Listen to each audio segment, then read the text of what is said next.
हम लोग स्टार्ट करेंगे बेसिक्स फंक्शन से। बेसिक्स में हम लोग कुछ सीखेंगे कि जैसे सेल्स किसे कहते हैं, रेंज किसे डिफाइन करते हैं एक्सेल की लैंग्वेज में, क्योंकि हर एक सॉफ्टवेयर का अपना खुद का एक कीवर्ड्स होते हैं जिसको वो यूज करते हैं। सो हम कुछ बेसिक टॉपिक्स देखेंगे। Then sheet options, random data किस तरीके से क्रिएट किया जाता है। अगर आपको एक रैंडम डेटा सेट पे वर्क करना है, कभी कभी हमें रैंडम डेटा क्रिएट भी करना पड़ता है, तो उस केस में रैंडम डेटा क्रिएशन। देन पे स्पेशल, इनबिल्ट कस्टम लिस्ट, फिर हम खुद से अपना कस्टम लिस्ट बनाएंगे। कुछ लिस्ट ऐसे होते हैं जो आपके एक्सेल के अंदर में ऑलरेडी पहले से मेंटेन्ड होते हैं, वो इनबिल्ट आता है। देन सीरियल नंबर क्रिएशन हो गया, या फिर आपका random number creation, employee ID creation, ये हम इसमें देखेंगे। रेंज आपका नेम मैनेजर देखेंगे, फिर ये डेटा आप बना रहे हैं उस डेटा का नेमिंग किस तरीके से किया जा सकता है। देन डुप्लीकेट्स को किस तरीके से रिमूव। अच्छा, सो बेसिक्स हम लोग शुरू करते हैं कि आपका रोज क्या है, कॉलम्स, सेल्स, रेंज, एकदम हम लोग अर्ली से स्टार्ट करते हैं। अच्छा, तो जैसे रोज हैं हमारे, रोज किसे कहते हैं मोस्टली जब हम लोग पढ़ रहे थे तो उसमें बड़ा कंफ्यूजन होता था। आपका जो इतना भी हॉरिजॉन्टल हैं ये सारे आपके रोज हैं। कॉलम्स में आपके जितने भी वर्टिकल हैं वो सब कॉलम्स हैं। अच्छा, नंबर ऑफ रोज कितने हैं, नंबर ऑफ कॉलम्स कितने हैं, एक्सेल की एक लिमिटेशंस हैं। सो आपका नंबर ऑफ रोज काउंट करने के लिए मैं बताऊंगा कि किस तरीके से हम नंबर ऑफ रोज काउंट कर सकते हैं, टोटल कितने नंबर ऑफ रोज हैं, एंड सेल्स एंड कॉलम्स को किस तरीके से। अच्छा, तो रोज का कॉन्सेप्ट हमें पता चल गया। अब अगर हम देखते हैं तो ये जो रोज होते हैं, हम किस रो पर हैं ये अगर हमें जानना है तो हमारे पास में एक नेम बॉक्स है। ये जो आपका बॉक्स दिखता है इसे नेम बॉक्स कहा जाता है, जिसके अंदर में एग्जैक्ट आपका जो है एड्रेस दिया रहता है। जिस भी सेल पे ये क्लिक रहेगा, दीज आर सेल्स, ठीक है, ये एक सेल है। तो इस तरीके से बहुत सारे सेल्स इसके अंदर में अवेलेबल हैं। एक पर्टिकुलर सेल की जो लोकेशन है वो बताने के लिए हमारे पास ये एड्रेस दिया रहता है B2, पहले कॉलम नेम देन रो का नेम होता है आपका। ठीक है, तो अगर मैं रो जानना चाह रहा हूँ कि इसका कौन सा रो है, तो एक तरीका है आपका, आप ऊपर नेम बॉक्स में चेक कर सकते हैं। दूसरा तरीका का आपका है कि आप यहाँ पे रो फंक्शन भी आप यूज कर सकते हो।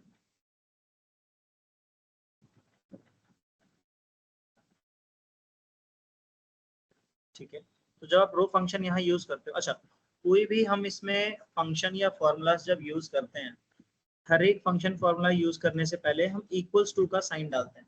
इक्वल्स टू साइन डालने बहुत इंपॉर्टेंट होता है। अगर आप इक्वल्स टू नहीं डालोगे तो सिस्टम को समझ में नहीं आएगा कि आप कोई फंक्शन डाल रहे हो या फिर आप कोई टेक्स्ट लिख रहे हो। तो इक्वल्स टू साइन का मीनिंग है कि आप कोई फॉर्मूला यूज करने वाले हैं, फंक्शन और फॉर्मूला। अच्छा, छोटे छोटे फंक्शंस को मिला के एक फॉर्मूला क्रिएट किया जाता है, जैसे सम है या काउंट है। अगर दोनों को मिला के आप लगा दें तो वो एक फॉर्मूला बन जाएगा, and as an individual they are functions.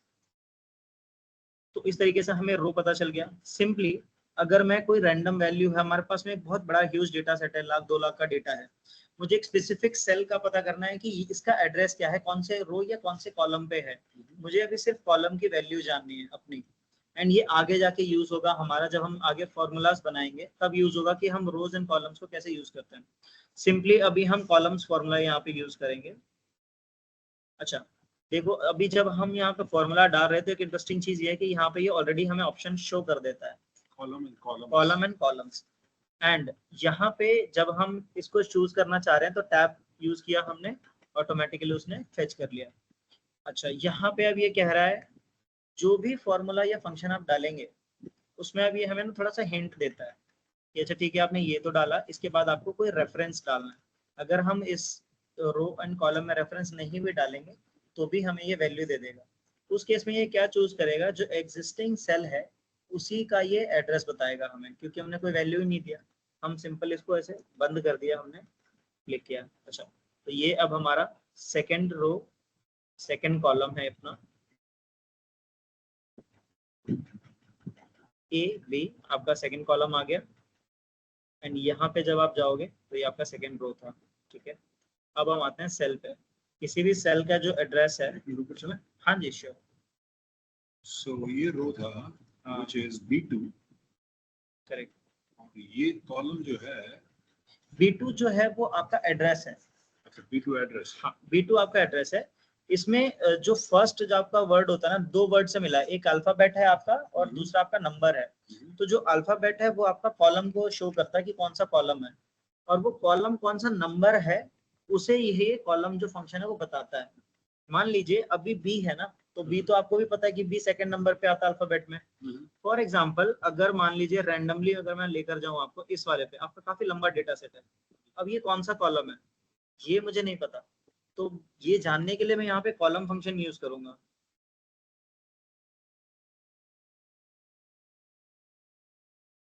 Column function से मुझे अब पता चल गया, अच्छा ये 74th कॉलम है, एंड ये डेटा बहुत क्रूशियल है क्योंकि 74 कहाँ से आया? आपका ए से शुरू होगा, A is 1, B is 2, C is 3। तो जब आपका ए बी पूरा कंप्लीट खत्म हो जाता है ना, फिर आपका एक्स वाई जेड के बाद डबल ए, फिर ए बी ए सी, इस तरीके से आपका स्टार्ट होता है कॉलम नंबर्स जो है।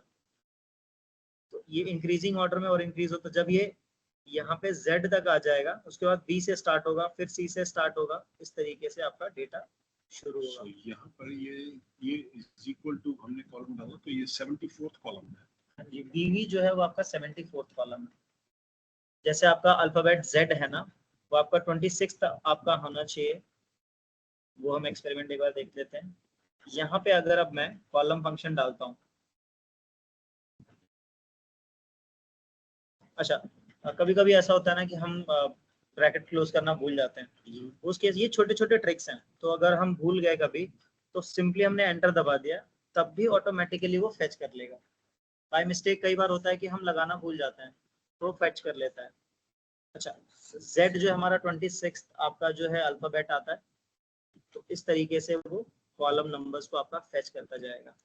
अब टोटल अगर हमें जाना है, मैं कह रहा हूँ कि आपको लास्ट एकदम लास्ट रो पे जाना है, तो आप किस तरीके से जाओगे? एक तरीका तो ये है कि आप स्लाइड करते हुए जाएंगे, तो ये तो काफी लंबा डेटा सेट है, तो कैसे आप जा पाओगे? और एक अगर आप डाउन जाना चाह रहे हैं सबसे नीचे, तो फिर आप वहां पे कैसे पहुंचोगे? कंट्रोल एंड ट्राई करते हैं।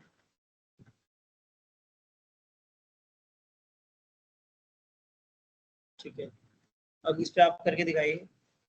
अगर आपको लास्ट रो में जाना है, एकदम लास्ट कॉलम, लास्ट कॉलम की लास्ट रो, लास्ट कॉलम पे पहले चलते हैं।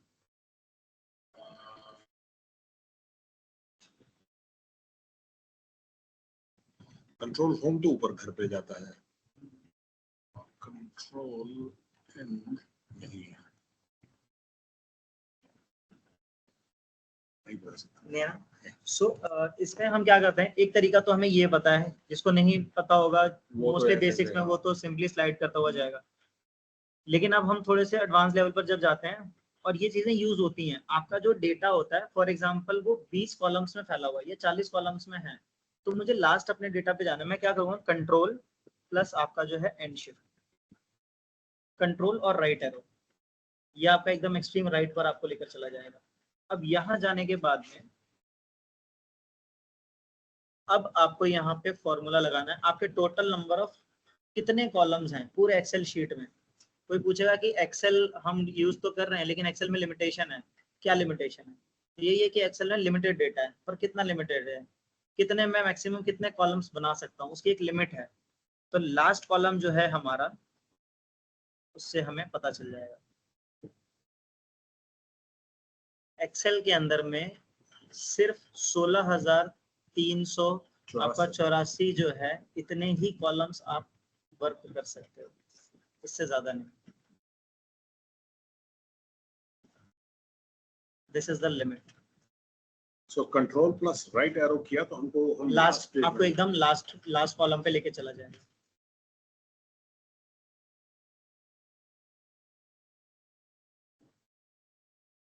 ओके, एंड सिमिलरली अगर मुझे लास्ट एकदम रो के पास जाना है, पहले हम तो लास्ट कॉलम जा चुके हैं, अब लास्ट रो में जाना है, control plus down arrow. Okay, so यहाँ पे ऑलरेडी एक बेनिफिट ये है आपके पास कि जब आप यहाँ जाते हो ना, तो ऑलरेडी आपके यहाँ पे कॉलम रो नंबर आपका मेंशन्ड होता है, लिखा हुआ रहता है ना, 1048576, 10,48,576, ये हमारा मैक्सिमम नंबर ऑफ रोज है। हाँ जी, इससे ज्यादा बड़ा डेटा को हम इसमें वर्क नहीं करवा सकते। तो आपकी लिमिट है कि आप 10.5 लाख, अगर इसकी लिमिट है तो आप मान के चलो कि आप 10 लाख या उससे कम, मतलब 8 लाख 7 लाख डेटा तक आप अच्छे से इस पे काम कर सकते हैं। अब अगर मैं बताऊं कि टोटल इसमें कितना है, तो ये आपका टोटल जो लास्ट में आप जाओगे ना, एकदम एंड लेफ्ट डाउन और एंड राइट, आपका देखिए यहाँ पे एड्रेस क्या बता रहा है, XFD 1048576। सर ये दोबारा बताना कौन सा कैसी गया इसको, कंट्रोल आपका पहले से डाउन में था एकदम लास्ट में, ठीक है। अब हम सिर्फ राइट में इसको लेकर चले जाएंगे, तो पूरे शीट के हम लोग राइट में पहुंच चुके हैं। तो यही है, टॉगल आप ऊपर नीचे कर सकते हो, ठीक है। अब हमारे को सेल का पता चल चुका है, एक सेल और सेल एड्रेस क्या होता है, ये हमारा सेल एड्रेस यहाँ से हमें पता चल जाता है। नॉर्मली आप जान सकते हैं, क्योंकि काउंट करने जाएंगे तो बहुत डिफिकल्ट होगा। नाउ रेंज इज समथिंग कि आपका कोई भी डेटा है, आपने कोई भी रेंज एक सेलेक्ट कर दिया, जैसे 100 to 200, तो जब आप कोई लिमिट देते हैं ना, that is called a range. कोई डेटा है हमारा, डेटा को भी इवन रेंज कहा जाता है, बिकॉज उसकी भी एक लिमिट होती है, from this to that, up से डाउन, तो एक लिमिट है, तो that is also called as a range. Cell address हम जान चुके हैं, it starts with the column, एक अल्फाबेट आपका शुरू होता है, देन वो आपको रो नंबर बताता है। अब हम शीट पे आते हैं। यहाँ तक हमने जो कॉन्सेप्ट्स देखे कि अच्छा रो कैसे निकालते हैं, कॉलम कैसे निकालते हैं, ये चीजें बेसिक्स क्लियर है ना। हाँ। सेल कैसे निकालते हैं, रेंज किसे कहते हैं, सेल एड्रेस। तो जैसे यहाँ पे कुछ भी नंबर डाल देते हैं, फॉर एग्जांपल 35 डाल देते हैं इसको, और अगर देखना है तो ये मेरे को बता रहा है कि मेरा जो है ये वैल्यू है G2, कॉलम G और रो नंबर 2 में 35 लिखा। करेक्ट। अच्छा, ये यूज पता है कैसे होगा, जैसे मान लीजिए आपने ना किसी को एक्सेल शीट शेयर किया है, एक क्रूशियल डेटा है जिसको आपने हाईलाइट भी किया है, फिर भी एक जो पर्सन अननोन होगा आपके डेटा से, उसे नहीं आइडिया है कि आपका डेटा कहाँ है एग्जैक्टली, वो ढूंढेगा, तो आप उसे मेंशन करके दे सकते हो कि आप G2 से लेके H11 तक में आप डेटा चेक करो, उसके अंदर में सारी वैल्यूज मेंशन्ड है। सो एड्रेस वहां हेल्प आपको करता है। अच्छा, अब शीट और वर्कशीट्स में क्या डिफरेंस है? शीट और वर्कशीट में क्या डिफरेंस? अच्छा, ये बहुत छोटी सी चीज है, हम लोग जैसे ये देखते हैं ना, डे 1 लिखा है, बेसिक्स लिखा है, शीट ऑप्शंस हैं, ये छोटे छोटे हैं ना, तो इनको शीट्स कहते हैं। जो एक सिंगल एंटिटी है, दे आर शीट्स। और जो कंप्लीट है, जो कंप्लीट आपका जो पूरा एक्सेल फाइल है, that is known as a worksheet. ठीक है, बहुत बेसिक था। अच्छा, आपके पास में कोई डेटा है, फॉर एग्जांपल हम ले लेते हैं यहाँ से 1 है, 2 है, 3 है, इस तरीके से हमारे पास में डेटा है, हमने इसको ड्रैग कर लिया तो ये ऑटोमेटिकली फिल हो जाएगा। और सिमिलरली अगर हम इस तरीके से करेंगे तो ये यहाँ से फिल हो गया। अच्छा, ये जो हमारा डेटा है, कोई भी इंफॉर्मेशन, डेटा क्या है, कोई भी एक इंफॉर्मेशन है, वेदर न्यूमेरिकल डेटा हो सकता है, फाइनेंशियल डेटा, HR डेटा, उसको अगर आप एक सिस्टमैटिक वे में आप रखोगे तो वो एक स्ट्रक्चर्ड, जब आप उसको कर देते हैं ना, फॉर्म में लेकर आ जाते हैं, तो वो आपका डेटा बन जाता है। अब ये डेटा आपका क्रूशियल है, जिसके ऊपर में आप वर्क करेंगे। ठीक है, तो ये बहुत बेसिक टर्म्स थे कि रो किसे कहते हैं, सेल क्या है, रेंज क्या है, एड्रेस, शीट, वर्कशीट। अच्छा, इतना जो टॉपिक हुआ, इसमें कोई भी क्वेश्चन है, कुछ क्वेरी माइंड में उठ रहा है, कुछ भी छोटा सा? अब आगे चलते तो हैं। ये दोबारा अगर मैं कोशिश करूं इसको, हाँ हाँ,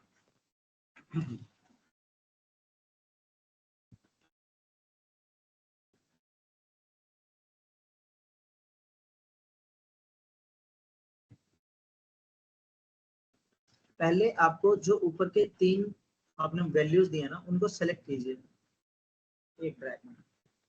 हाँ, आप छोड़ दीजिए। अब वो जो डॉट है ना, उसको पकड़ के स्ट्रेच कीजिए। अब जितना लंबा स्ट्रेच करोगे उतना लंबा वर्ड जाएगा।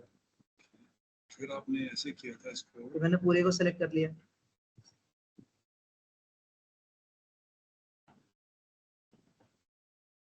हम क्लास में जब कुछ टॉपिक्स हो जाएंगे ना, उसके बाद हम शॉर्टकट कीज पढ़ेंगे।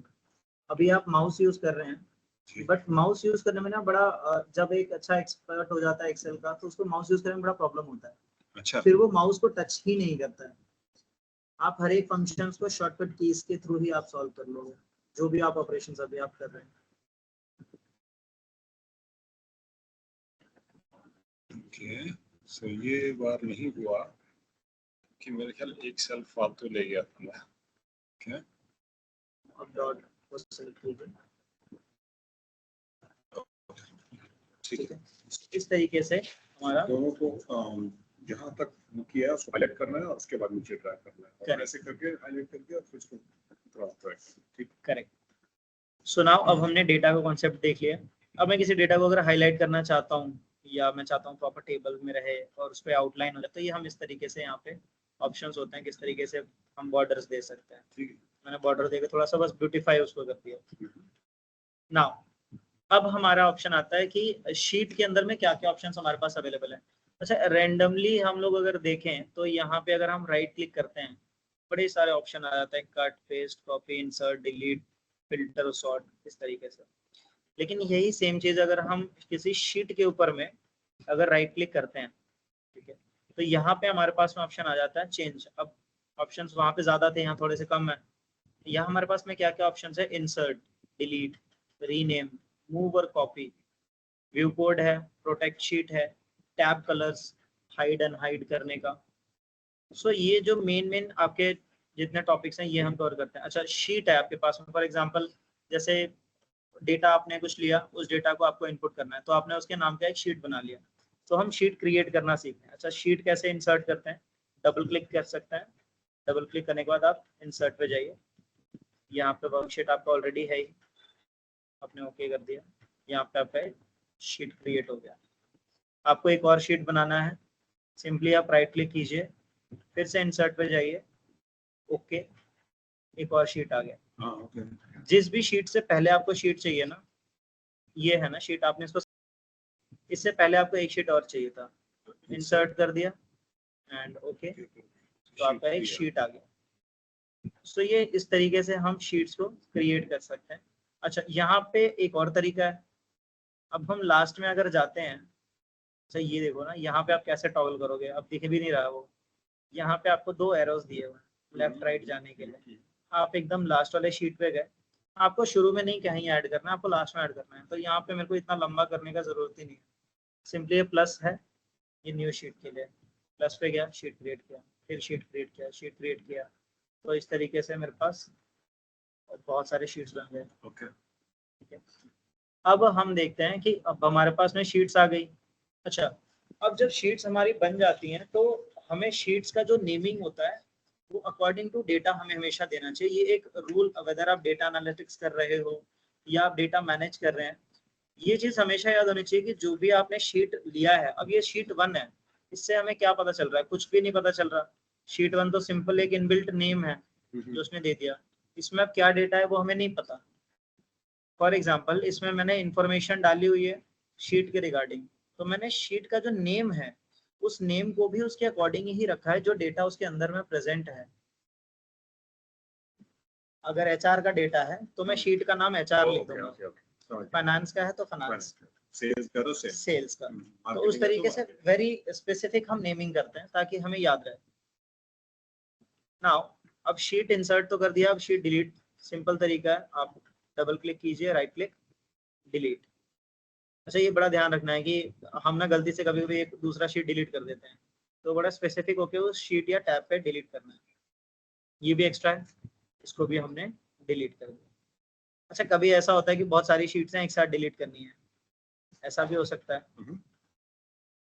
सो जब हमारे पास मल्टीपल शीट्स हैं उनको डिलीट करने के लिए, तो उस केस में हम क्या करते हैं, तो हम पहले ना कुछ शीट्स क्रिएट कर लेते हैं।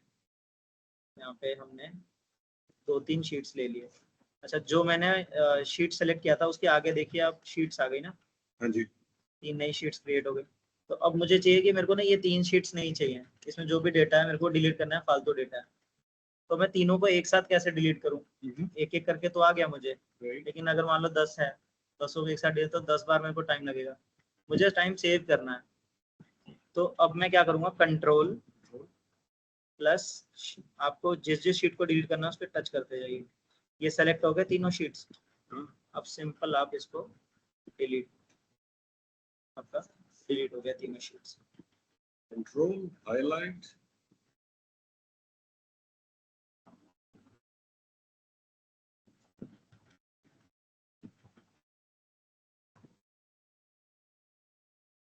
ठीक है। ठीक है, अब नेमिंग के बारे में हम पढ़ते हैं थोड़ा सा। कोई भी शीट हमने बनाया, फॉर एग्जांपल हमने 2-3 शीट्स ले लिए। अच्छा, इसमें ना मैं आपको कोई भी रैंडम हम लोग ले लेते हैं, डे ले लेते हैं, ठीक है। जैसे फॉर एग्जांपल हम लोग संडे ले लेते हैं, आज संडे है, और हमने इसको ड्रैग कर लिया। एंड कोई भी रैंडम नंबर ले लेते हैं हम लोग,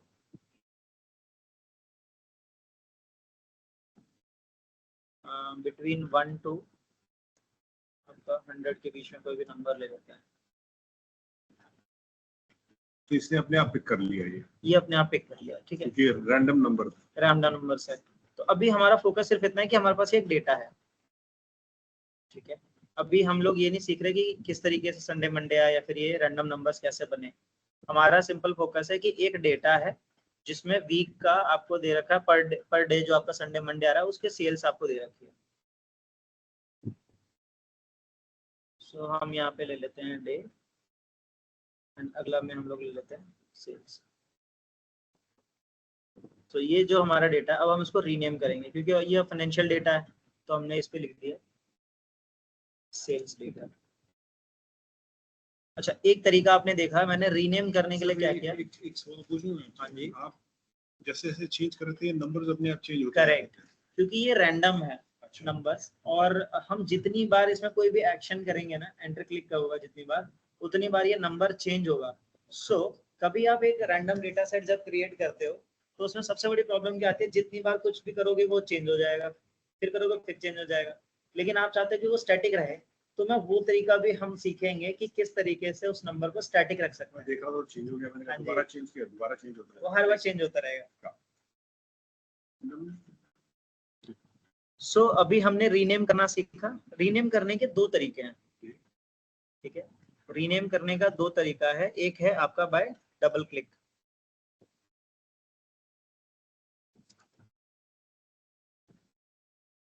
डबल क्लिक ऑन शीट, जो शीट है ना उस पर आप डबल क्लिक कर दोगे, वो ऑटोमेटिकली एडिट मोड में आ जाएगा।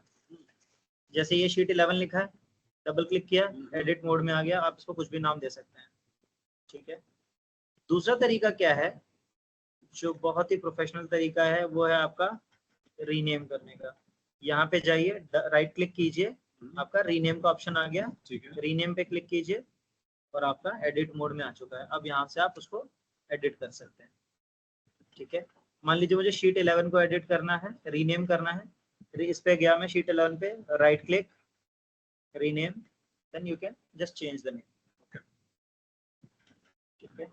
अभी कोई नाम नहीं है तो एरर आ गया, कुछ भी नाम इसको दे देते हैं हम लोग, ठीक है। सो अभी हमने 3 चीजें सीखी। पहला, शीट किस तरीके से हम लोग इसके अंदर में किस तरीके से आप शीट इंसर्ट कर सकते हो। दूसरा, आप शीट डिलीट कैसे कर सकते हैं, और तीसरा, आप उसको रीनेम कैसे कर सकते हैं। दोनों चीजें करने का आपके पास में दोनों तरीके हैं। डिलीट का इंसर्ट करने के लिए आपके पास में एक प्लस का सिंबल है जो कि लास्ट में आता है। जिस भी शीट के आगे आपको शीट डालनी है, शीट को सेलेक्ट कर लीजिए, प्लस पे क्लिक करते जाइए, आपका ऑटोमेटिकली सेलेक्ट होता जाएगा आपका शीट। हाँ, उसके बाद में, अच्छा, अगर आप राइट क्लिक, अच्छा ये बड़ी इंटरेस्टिंग चीज है, ये देखिए 2 तरीके हैं। हमने जब इनबिल्ट शीट पे फॉर एग्जांपल क्लिक करके राइट क्लिक किया और हमने इंसर्ट किया, तो अब हमारा जो शीट आया नया वाला, वो इनबिल्ट से पहले आया। अच्छा, इनबिल्ट को वापस चूज किया, अब मैंने प्लस पे क्लिक कर दिया, तो अब जो शीट आया वो उसके बाद में आया। दोनों में हमें शीट मिल रही है, लेकिन एक में पहले मिल रही है, एक में बाद में मिल रही है। लेकिन जब आप इससे थोड़ा सा एडवांस पे आ जाओगे ना, एक्सपोर्ट मोड पे, तो आपको यार कहीं भी बन जाए क्या फर्क पड़ता है। मैं तो शीट को पकड़ूंगा डबल क्लिक करके और उसको लगकर मतलब घसीट के यहाँ ले आऊंगा, मेरे को कोई टेंशन ही नहीं है। मेरे को अब पेस्ट वाले को बाद में रखना है, इसको पकड़ा, डबल क्लिक करके मैं बीच में ले आया, ये मेरे लिए बड़ा इजी हो गया।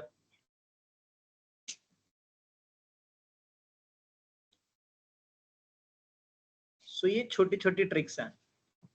अच्छा, अब हमें जैसे ये जो 3 हमने चीजें पढ़ी कि इंसर्ट कैसे करना है शीट को, डिलीट कैसे करना है, रीनेम कैसे करना है। अच्छा, ड्यूरिंग द क्लास हमें सिर्फ ये फोकस करना है जो भी हम पढ़ रहे हैं, ठीक है।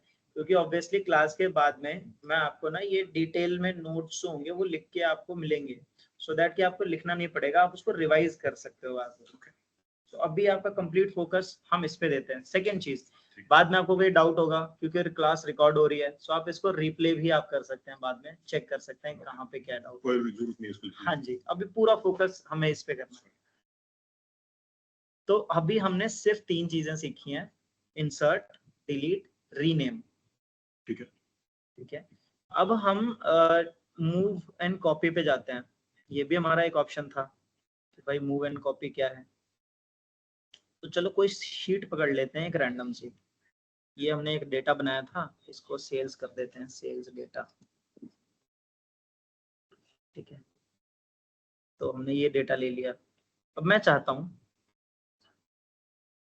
इसको डिलीट कर देते हैं, ये फालतू शीट्स है। अच्छा, हुआ ये कि मेरी कंपनी में मेरे पास ये डेटा था जिसमें कि डे दे रखे थे, सेल्स दे रखा था, और मुझे उसके आगे में अब मान लो कि कभी मेरे को बोला कि भाई इसका कॉस्ट प्राइस दे दो, कभी मेरे को कंपनी ने बोला कि ठीक है आप एक काम करो, मेरे को ना इसमें प्रॉफिट परसेंट दे दो। ठीक है, कितना है। तो ये चीज जो है ना, फर्स्ट वाला जो डेटा, ये सब में सेम था, बस उन लोगों ने मेरे से इसके आगे में कोई भी डेटा एडिशन और डिलीशन में मेरे से मांग लिया। तो मेन स्ट्रक्चर तो मेरा सेम रहा। अब यही सेम चीज मेरे को लिखने में दूसरी शीट में मेरे को टाइम लगेगा, मैं कॉपी करूंगा, पेस्ट करूंगा, या फिर इतना टाइप करूंगा। और ये तो छोटा सा डेटा है, सिर्फ 10 कॉलम्स या रोज का है, तो ये तो आसान है। लेकिन सोचो 1 लाख डेटा है, 10,000 डेटा है, 20,000 डेटा है। अब मैं 20,000 डेटा को थोड़ी कॉपी और पेस्ट करता रहूंगा एक एक करके।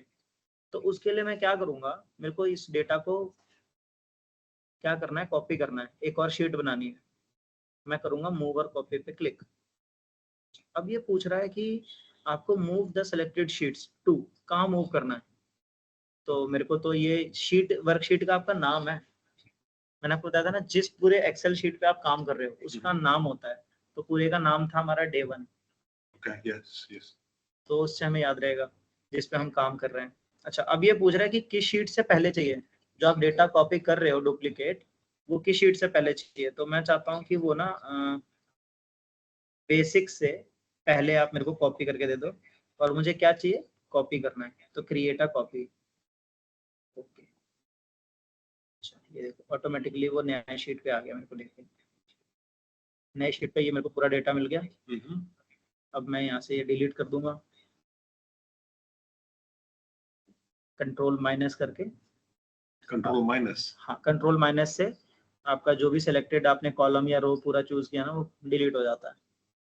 तो मेरा तो डेटा आ गया ना, लेकिन कॉपी होके मेरे पास एक सेल्स डेटा था, और मेरे को सिमिलर ढांचे में चाहिए था वो डेटा, तो मैंने उसको क्या किया, कॉपी करके मूव कर लिया। फिर से हम देखते हैं एक और बार। अब मुझे क्या करना है कि ये एक डेटा है, हम कुछ नाम भी ले लेते हैं जिससे बड़ा आसानी हो जाएगा हमारे लिए। अब संडे मंडे की जगह पे हम कोई नेम ले लेते हैं।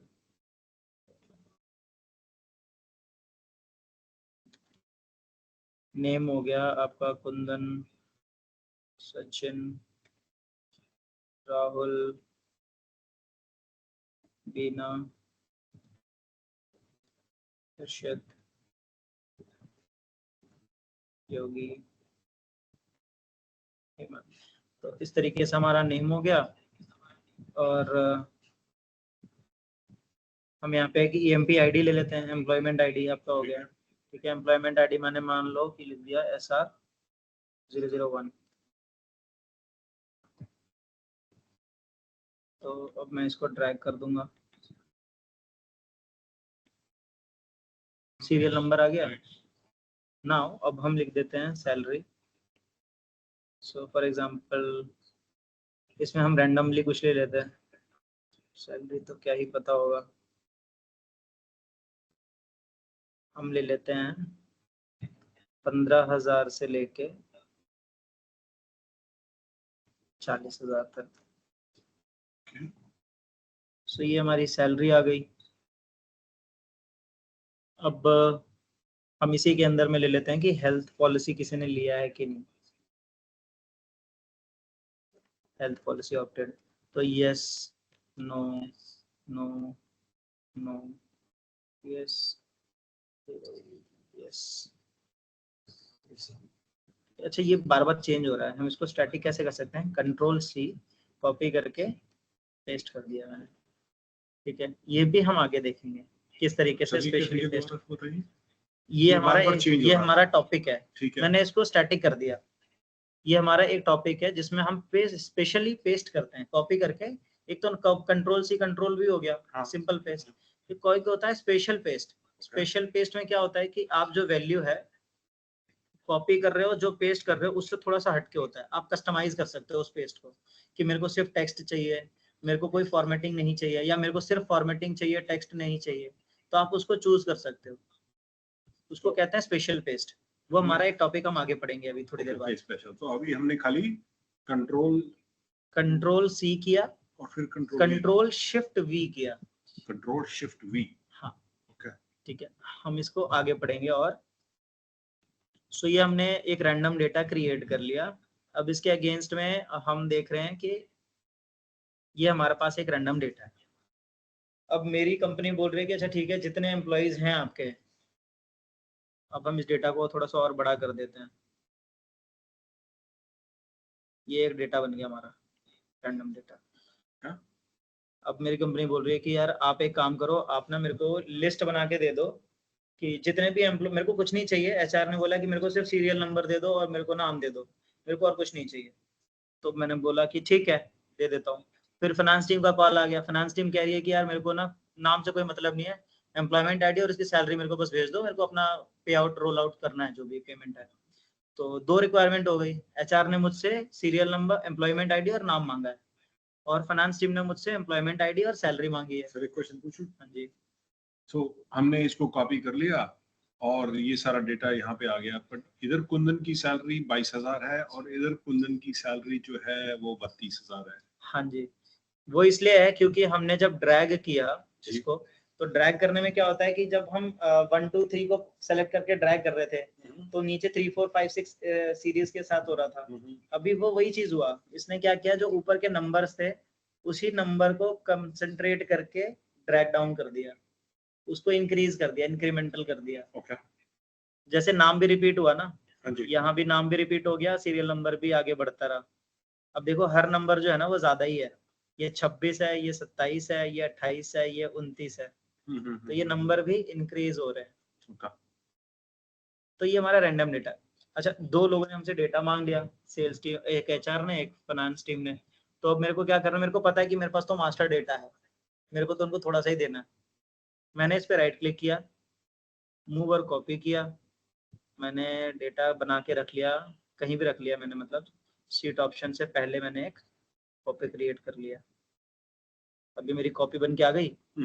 और मेरे को अब पहले मैं एचआर वाला दे देता हूँ, तो पहले मैं नाम चेंज कर लेता हूँ, मेरे को भूल जाऊंगा नहीं तो। मैंने एचआर लिख दिया इसको पहले, शीट का नाम। फिर मैंने, एचआर ने मुझे बोला था कि उसको सिर्फ एम्प्लॉयमेंट आईडी और नाम चाहिए, तो ये दोनों डिलीट कर दूंगा मैं। एचआर का डेटा रेडी हो गया। अब मेरे को उन्होंने बोला था कि फाइनेंस वालों ने कि मेरे को सैलरी चाहिए और एम्प्लॉयमेंट आईडी चाहिए।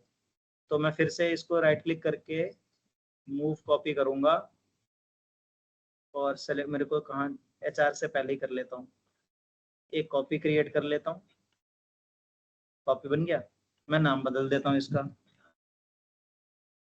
फाइनेंस कर दिया। अब फाइनेंस वालों ने मुझसे नाम नहीं मांगा था ना, तो नाम को डिलीट कर देता हूँ, और हेल्थ भी नहीं चाहिए उनको तो वो भी डिलीट कर देता हूँ।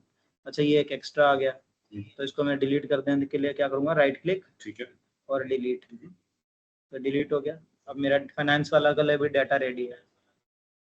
सो ये हम तब करते हैं जब हमारे पास में एक बड़ा डेटा सेट होता है और कोई हमसे उससे कम डेटा मांग रहा है, या जो हमारे पास डेटा ओरिजिनल है उसमें से वो एक पर्टिकुलर स्पेसिफिक डेटा मांग रहा है। तो रेदर देन पूरा डेटा बनाने के बजाय मैंने क्या किया, सिंपल उस शीट को कॉपी करके पेस्ट कर लिया। अब मेरा डेटा रेडी हो गया बहुत इंस्टेंटली। अब मेरे को मतलब रिपीटेटिवली और काम नहीं करना पड़ा। सो इसको हम कहते हैं आपका मूव एंड कॉपी। ठीक है, अब हम इसको डिलीट कर लेते हैं जो भी हमने एक्स्ट्रा बनाया। तो कंट्रोल, मैंने कैसे सिखाया था, कंट्रोल और सेलेक्ट कर लेंगे पहले शीट्स को जिसको डिलीट करना है। तो हम ले इसको रहने देते, काम आ जाएगा। ये दोनों को डिलीट कर देते हैं, आंसर HR को। ठीक है, सो हमारा ये हो गया।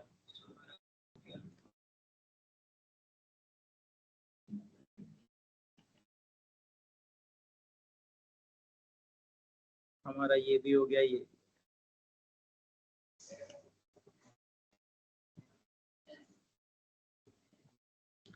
अब हम सीखते हैं कि टैब्स में कलर। अच्छा, हमको ये तो कलर करना आता है एट एन कभी टाइम मिला होगा तो हमने कर दिया होगा, कभी कभी सेल को हाईलाइट हम लोग कर देते हैं, ये बड़ा ही बेसिक चीज है। यहाँ से हमने हाईलाइट कर दिया, यहाँ से फॉन्ट हाईलाइट कर दिया।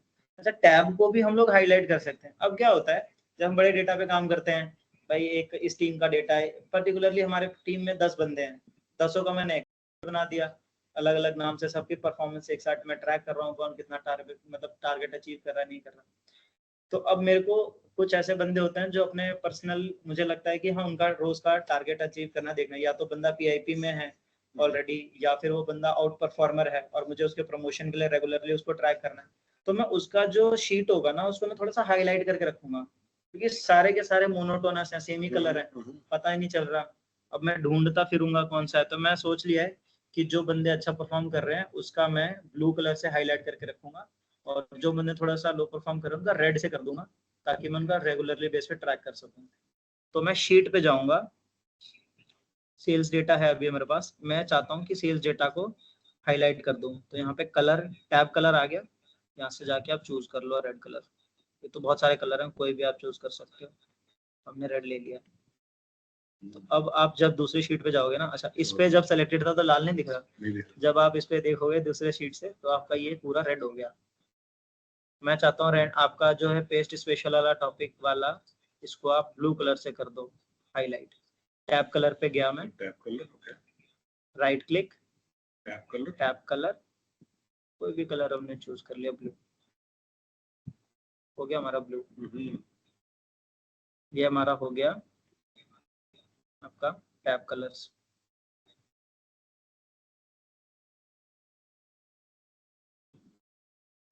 अब हाइड और अनहाइड। अच्छा, ये कब काम आता है, जब हमारे पास में बड़ा सारा डेटा है। अब इतना ही डेटा है, ये सब मेरे को काम का वैसे भी नहीं है, और मैं इन सबको यूज भी नहीं करूंगा। मतलब ऐसा नहीं कि मेरे फालतू डेटा में डिलीट नहीं करना चाहता, बस मैं देखना नहीं चाहता हूँ, क्योंकि मेरे को अभी इधर से उधर जाने में बड़ा टाइम लग रहा है। इतने सारा डेटा, मुझे पता है कि बीच के वाले जो है ना वो फालतू है, तो मैं क्या करूंगा कि मैं इनको हाइड कर दूंगा। मैंने इसको सेलेक्ट किया, इसको सेलेक्ट किया, इसको सेलेक्ट किया, तीनों को पकड़ के मैं क्या करूंगा अब हाइड कर दूंगा। हाइड पे गया, गायब। अब मेरा बड़ा साफ सुथरा हो गया, मैंने उसको हटा दिया। कैसे दोबारा कंट्रोल, मैंने सिर्फ राइट क्लिक किया, सेल्स पे गया, सेल्स डेटा को मुझे हाइड करना है, सेल्स पे गया, यहाँ पे हाइड पे आ गया ऑप्शन, हाइड, हाइड हो गया आप लोग। अच्छा, हाइड हो गया, वापस कैसे लेकर आए? सिमिलरली किसी भी उस पे क्लिक कर लो, मतलब किसी भी शीट पे क्लिक कर लो, राइट, ऑटोमेटिक हाइड अनहाइड का ऑप्शन आ जाएगा, अनहाइड पे क्लिक कर दो, आपको बता देगा कौन कौन सा हाइड है। अभी मेरे को पता है दो हाइड है, तो मैं दोनों को अनहाइड कर देता हूँ। अभी एक बार में एक ही सेलेक्ट कर सकते हैं, दोनों करना है तो कंट्रोल दबा के कर दिया। कंट्रोल एंड डाउन एरो, नहीं, कंट्रोल और डाउन एरो से भी कर सकते हैं, चेक कर लेते हैं उसको भी। अभी आपने क्या किया, हम हाइड करके देखते हैं दोबारा। सेल्स डेटा को हाइड करेंगे, इसको करेंगे, और पेस्ट स्पेशल को राइट क्लिक और हाइड, तीनों एक साथ हाइड हो गए कंट्रोल से। अब अनहाइड करने के लिए वैसे ही राइट क्लिक, अनहाइड, और कंट्रोल प्लस डाउन एरो करके देख लेते हैं, नहीं हो रहा। Control plus click, control plus another click, okay, ठीक है, अनहाइड हो गया हमारा।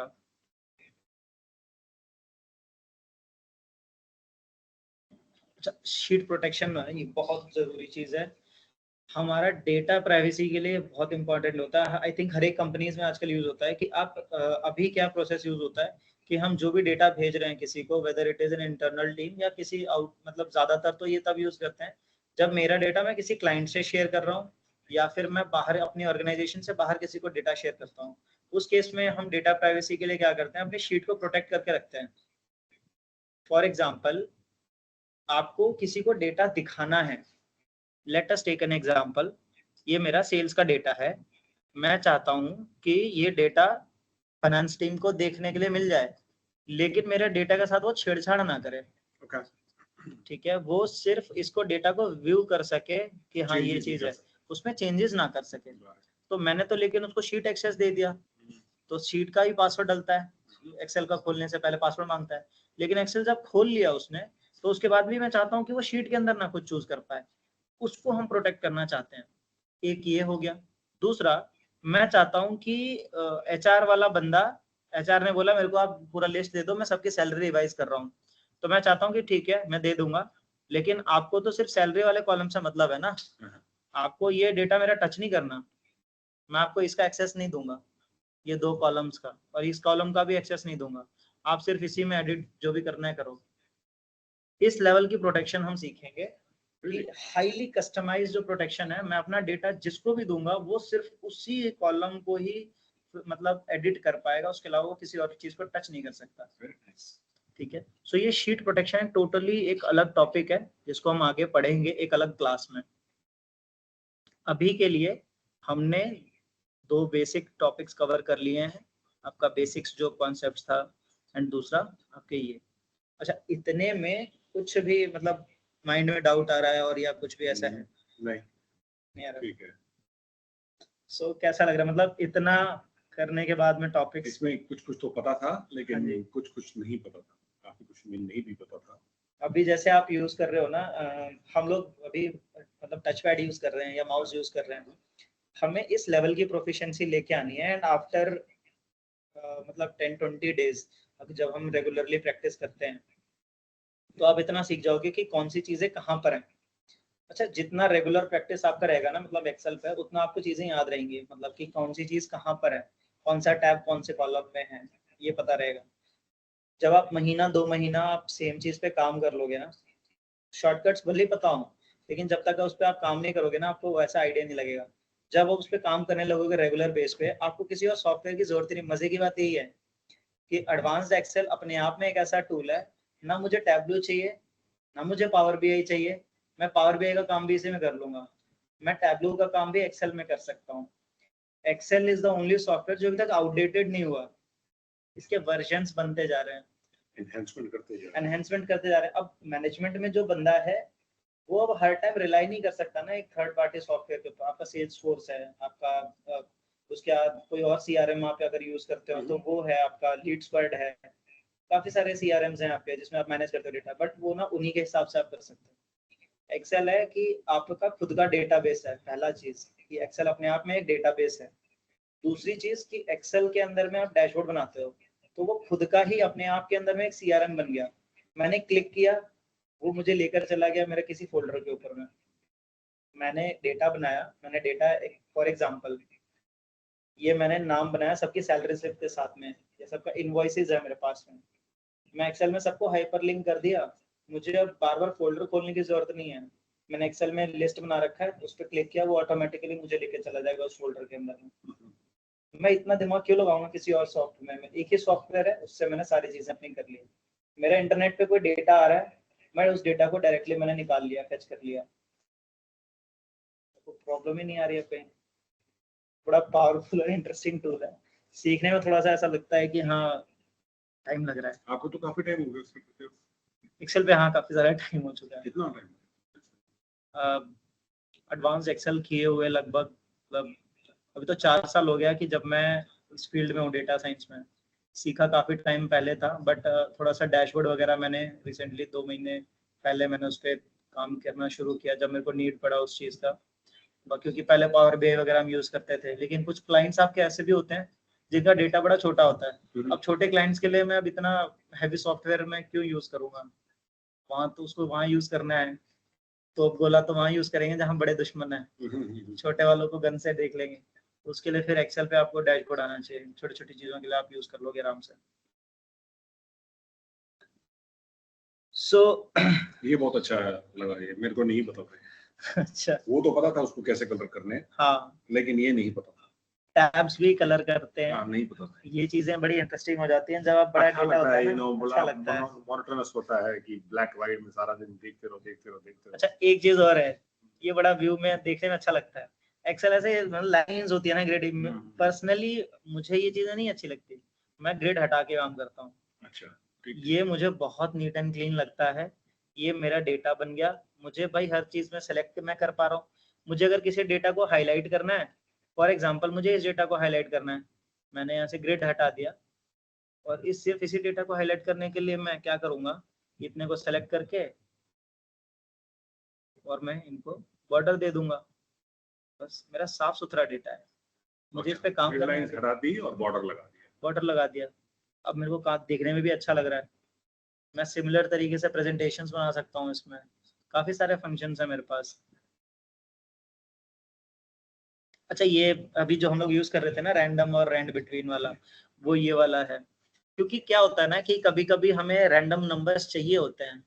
सो डिफरेंस क्या होता है सर इसमें रैंड और रैंड बिटवीन? अच्छा रैंड और रैंड बिटवीन में डिफरेंस ये है कि वैल्यूज का फर्क है। रैंड के अंदर में जैसे मुझे रैंडम वैल्यूज चाहिए, अरे हमने इक्वल टू रैंड लगा दिया।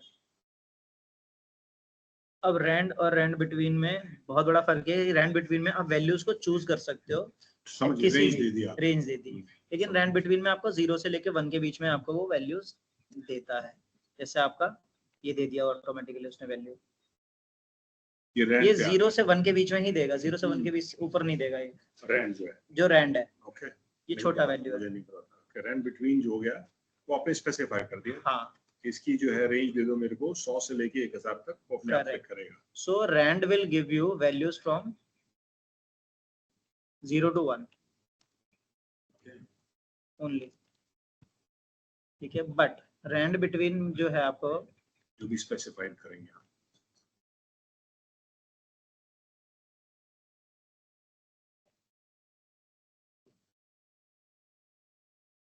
जो भी आप वैल्यू उसका रेंज को स्पेसिफाई करोगे वो आपको देगा। जैसे 1000 से 2000 के बीच में आप दे दो। मजा तो तब आता है आपने रैंड यूज करना सीख लिया, रैंड बिटवीन यूज करना सीख लिया, ठीक है। आपने रैंड बिटवीन में दे दिया कि मुझे 10 से लेकर 100 1000 तक आप कोई भी रैंडम नंबर्स दे दो, तो ये रैंडम नंबर दे देगा आपको।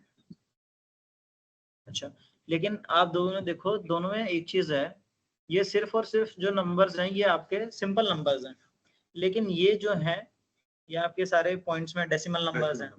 अब मैं ये चाहता हूँ कि मेरे को ना जो रैंडम वैल्यू मिले वो दोनों का मिक्स मिलना चाहिए। कोई आइडिया है कैसे होगा?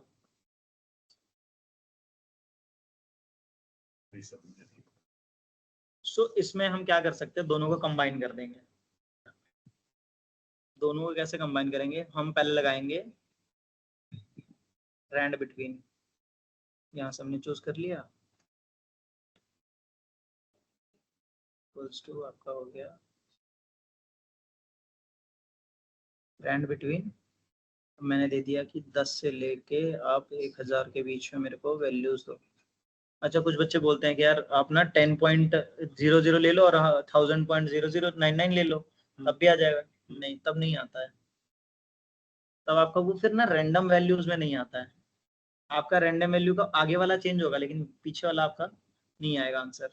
तो हम वो भी कर लेते हैं कि अगर ऐसे कर लिया मैंने तो क्या होगा,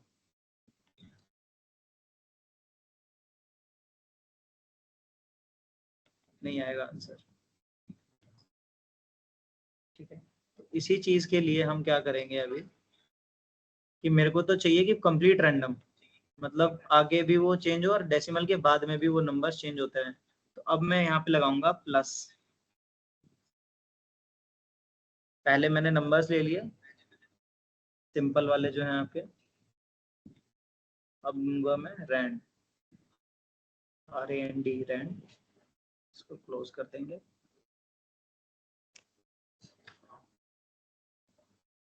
सो is equal to rand between, हमने रेंज दे दी प्लस रैंड लगा दिया, इसको बंद कर दिया तो जो है वो मेरे को पूरा रैंडम नंबर मिल गया। मेरे को ये आगे भी रैंडम है पीछे भी रैंडम है।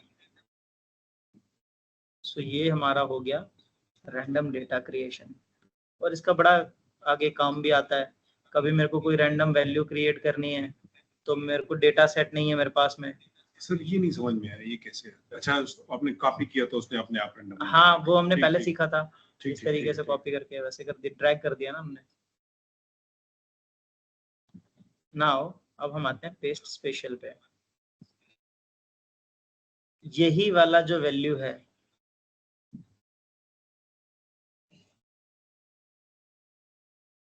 हमने पीछे देखा था रैंड बिटवीन में, जैसे ये नंबर्स हैं। सो अब ये नंबर्स ना बार बार चेंज होते रहेंगे, लेकिन मैं चाहता हूँ कि हमारे नंबर्स को ना चेंज ना हो। यहाँ पे अब हम काम करते हैं।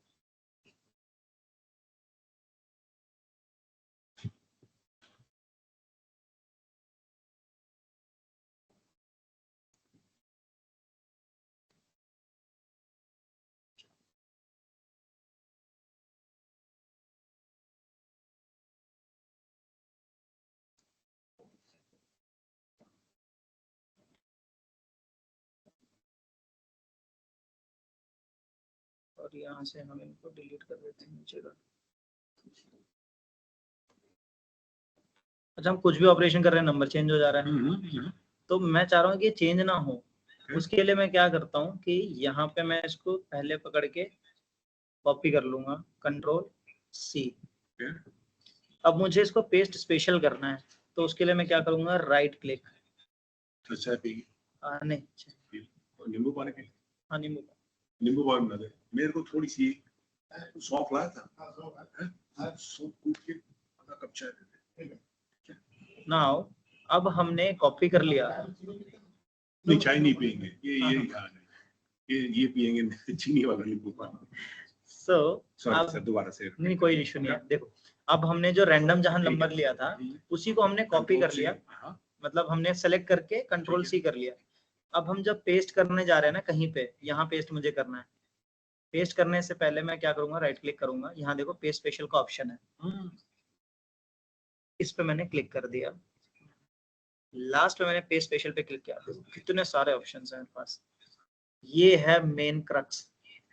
अच्छा सर दोबारा जा सकते हैं इसको? बिल्कुल बिल्कुल। तो यहाँ पर हम आ गए, इधर हमने ठीक किया, जहाँ पे हमें पेस्ट करना है वहाँ पे राइट क्लिक कर दिया, पेस्ट स्पेशल पे आके फिर से पेस्ट स्पेशल पे आ गए। ये हमें बड़े सारे ऑप्शन दे देता है। मैं अब चाह रहा हूँ कि मेरे पास में ये जो वैल्यूज है ना ये बार बार घूमे ना, तो मुझे पेस्ट में सिर्फ वैल्यू करना है, कुछ नहीं करना। ओके अब देखो ये खुद ही आपको पता चल जाएगा कि आपका प्रोसेस हुआ है सक्सेस या नहीं हुआ। कैसे, मैं इस पे जब क्लिक करता हूँ तो मुझे फॉर्मूला दिखता है, लेकिन जब मैं इस पे क्लिक कर रहा हूँ तो फॉर्मूला नहीं दिख रहा, सिर्फ वैल्यू दिख रही है। तो ये अब स्टैटिक हो गया, ये स्टैटिक हो गया।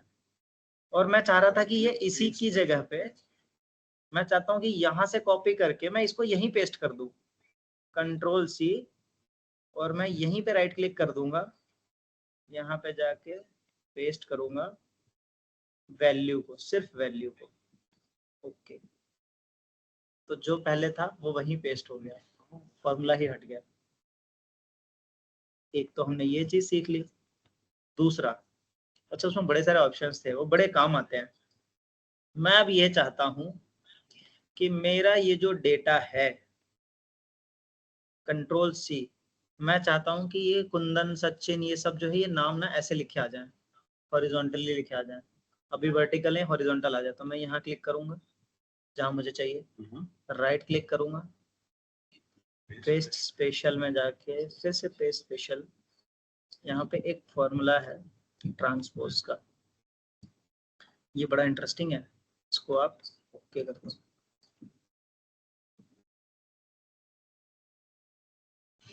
यही सेम डेट, कभी कभी ऐसा होता है हमारे पास डेटा होता है, हम चाहते हैं कि यार वो रोज की जगह कॉलम्स में आ जाए। बट सर एक कंफ्यूजन है उसमें कि वैल्यू चेंज होंगी। हाँ वैल्यू चेंज होगी। वैल्यू चेंज इसलिए हुई क्योंकि हमने रैंडम को उठा के फिर रैंडम में ही पेस्ट कर दिया। लेकिन हम जब भी ये चीज करेंगे ना, मान लो ये स्टैटिक अगर होता, हम पहले इसको स्टैटिक कर लेते हैं, control C, right click, paste special, और इसको खाली कर देंगे वैल्यूज। हो गया। सो अब ये हो गया है स्टैटिक। स्टैटिक हो गया। अब मैं चाहता हूँ कि ये ना वैसे ही मतलब हॉरिजॉन्टल हो जाए। तो कंट्रोल सी कर लेंगे, यहाँ पे जाएंगे, यहाँ पे सेम वही पेस्ट स्पेशल स्पेशल और ट्रांसपोज दोनों सेम आ जाएंगे। सो ये बड़ा अच्छा टॉपिक है हमारा। ये जितना हमने किया, ये सारी चीजें तो हमने नॉर्मल तरीके से सीख ली, लेकिन अगर मैं कहूँ कि ये सारी चीजें जो हैं हम बड़े आसानी से कर सकते थे। कैसे? ये चीज थी हमारे पास रैंडम नंबर्स। मैं नहीं चाहता यार, ये कौन इतना क्लिक करेगा, मतलब कि आप इसको ऐसे सेलेक्ट करो, फिर राइट क्लिक करो, फिर या भूल गया कि अरे कॉपी करना था, फिर हमने राइट क्लिक किया, फिर पेस्ट स्पेशल में गए, ढूंढा, फिर क्लिक किया। इतना टाइम नहीं है, क्विक चाहिए ना काम। तो मैं क्या करूंगा, कंट्रोल शिफ्ट, वैल्यूज चाहिए मुझे सिर्फ, कंट्रोल शिफ्ट वी, उसी जगह पे वो पेस्ट हो गया। ओके। मैं पहले बार बार क्या कर रहा था कि मैंने इसको कॉपी किया, फिर मैं उसी जगह पर उसको पेस्ट कर रहा था एज अ वैल्यू। तो मेरे को ये सेम काम मेरा शॉर्टकट की से हो जा रहा है। शॉर्टकट की कंट्रोल शिफ्ट वी, ये आपका पेस्ट स्पेशल हो गया।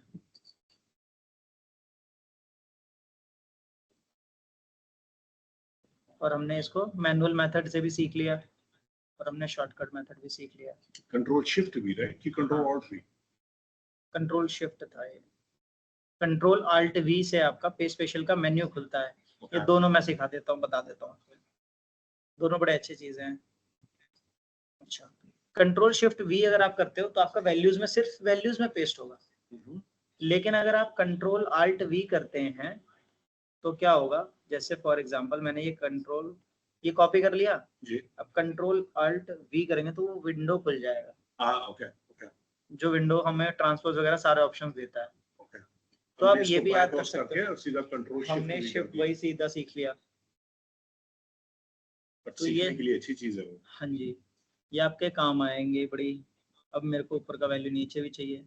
छोटी छोटी कीज है ना, उसको हम सीखते जाएंगे तो वो हमारे ना हैबिट में आ जाएगा। तो मेरे को कीबोर्ड यूज नहीं करना पड़ेगा। फॉर एग्जांपल मेरे को ये डेटा सेलेक्ट करना है, तो मैंने पूरा माउस टच ही नहीं किया, मेरे को ये डेटा पूरा सेलेक्ट करना है, तो कंट्रोल शिफ्ट डाउन एरो पूरा सेलेक्ट हो गया। और मेरे को मान लो इसको हाईलाइट करना है, हाईलाइट कर दूंगा, मेरे को जो करना है मैं कर दूंगा इसको। अब हम जाते हैं नेक्स्ट टॉपिक पे, टैब मूव करना है। तो हम टैब मूव करने के लिए करेंगे कंट्रोल प्लस डाउन। तो छोटी छोटी ट्रिक्स हैं। अच्छा, अब हमारा रैंडम डेटा कैसे बनाते हैं वो हमने सीख लिया। स्पेशल पेस्ट हम कैसे करते हैं हमने वो चीज सीख ली। अब हम जाते हैं, इसको हम लोग हाईलाइट कर लेते हैं।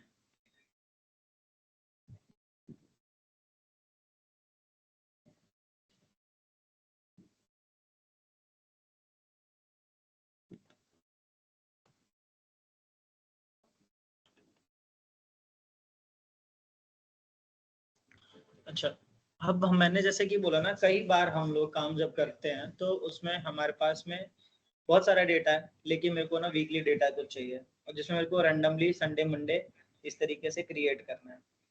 तो संडे मंडे क्रिएट करने के लिए हम क्या करेंगे, वो इसमें पहले से ही दिया है। मैंने आपको दिखाया था ना, संडे मैंने लिखा था सिर्फ। जी जी जी जी, सिर्फ संडे लिखा था और मैंने इसको ड्रैग कर दिया, ऑटोमेटिकली पूरा लिस्ट बन के आ गया। सिमिलरली अगर मैं लिखूं SUN, ओके, अगर ये कहीं से भी हो सकता है, मैं अगर इसको लिख दूं फॉर एग्जांपल वेडनेसडे से, जरूरी थोड़ी संडे से ही आएगा। एक बार आपका लिस्ट बना हुआ है ना, तो आप उसको वेडनेसडे से ही अगर ड्रैग करोगे तो आपको वो पूरा आपको दे देगा। अगर मैं इसको यहाँ पे सैटरडे से दूं,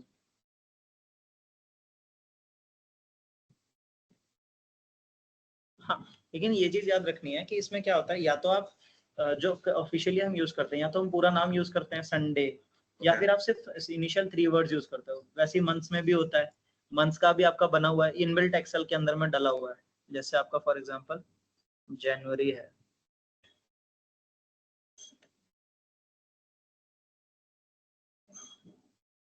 इस तरीके से आपका ये बना हुआ है जनवरी का। और सिमिलरली या तो आप पूरा जैन कर देंगे, ये इसको जैन कर देंगे हम आगे, हमारे पास में ये बन के आ जाएगा।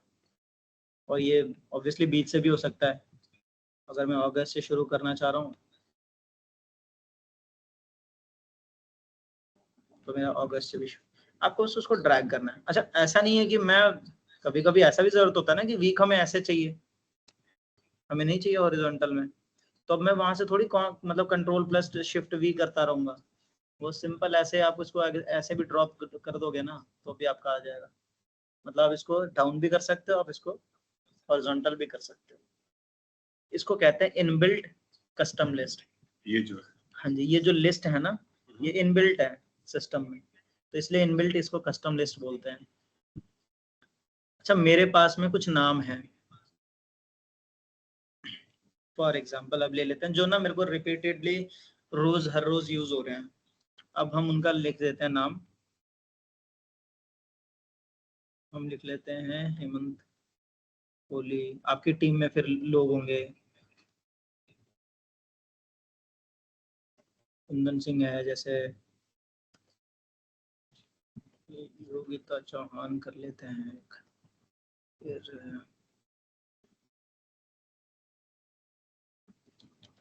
विशाल माडेकर कर लेते हैं, एक उनका नाम कर लेते हैं, सना का नाम कर लेते हैं, सना कोहली। फिर बोरा अजय, इस तरीके से हमारा एक नाम है। फिर एक कुछ नाम और कर लेते हैं, मानो सचिन। ये नाम है हमारे पास, और मान के चलिए कि ये 10 नाम है, लेकिन हमारे पास में हर रोज 1000 है, 700 है, 800 है, ऐसे नाम है।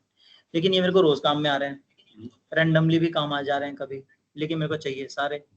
मैं क्या करूंगा, इसको लिस्ट बना दूंगा कि मैं सिर्फ एक, जैसे संडे मंडे आता है ना मेरा, मैंने वेडनेसडे लिखा, ड्रैग कर दिया तो वो सारा नाम आ गया। सिमिलरली मैं वही चाहता हूँ कि ये भी लिस्ट उसी तरीके से आए। अगर अभी मैं मान लीजिए ऐसे लिख दूं मैं,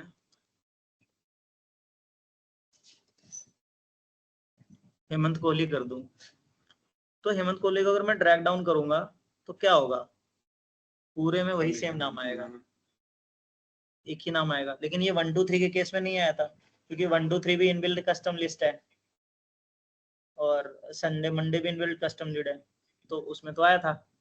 मैं चाहता हूँ कि इसको ऐसे ना आए, मैं हेमंत कोहली करूँ तो नीचे कुंदन, योगिता, विशाल, सना, ये सबका नाम ऐसे आता जाए। अगर फॉर एग्जांपल मैं सना का नाम डालूं तो सना, बोरा, अजय, मानू, सचिन, हेमंत कोहली, कुंदन सिंह, योगिता चौहान, इस तरीके से आ जाए। तो मैं क्या करूंगा, अब खुद की कस्टम लिस्ट बनाऊंगा, क्योंकि मेरे को ये रोज काम आ रहा है। और ये सिर्फ इसी चीज के लिए नहीं, किसी भी चीज के लिए हो सकता है। मान लो एम्प्लॉयमेंट आईडी है कुछ, तो मैंने एम्प्लॉयमेंट आईडी को पकड़ा, कोई भी डेटा को पकड़ा, उसको मैंने सेलेक्ट कर लिया। अब मैं जाऊंगा फाइल पे, फाइल पे जाके ऑप्शंस, एकदम लास्ट ऑप्शंस, अब जाएंगे एडवांस में। एडवांस के अंदर में हमारा एक ऑप्शन आएगा कस्टम लिस्ट क्रिएशन।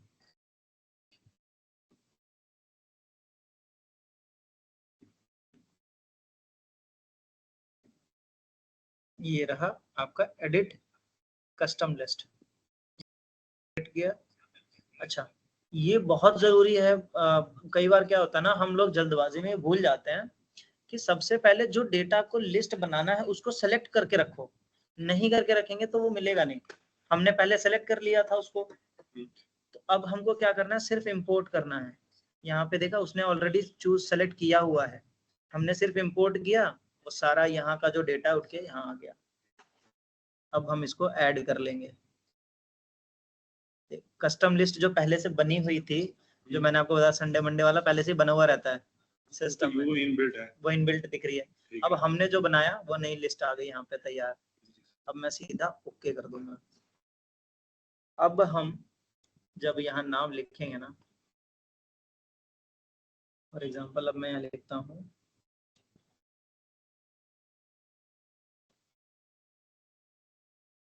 अब मैंने इसको यहाँ से ड्रैग कर दिया, आ गया सारा नाम। अब मैंने यहाँ पे फॉर एग्जांपल लिख दिया, अच्छा ये कैपिटल भी होगा तो भी मेरे को कोई फर्क नहीं पड़ेगा। मैंने इसको ड्रैग कर दिया। सो ये आप जितना ड्रैग करते जाओगे आपका रैंडम लिस्ट बन दोबारा सिखाएंगे। हाँ हाँ, ये दोबारा भी हो जाएगा।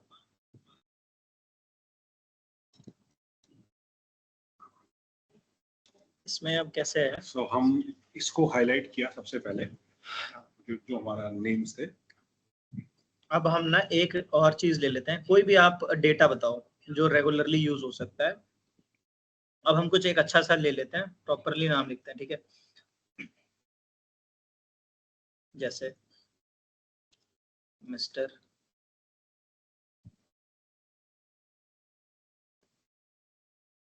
हेमंत कोहली, ठीक है।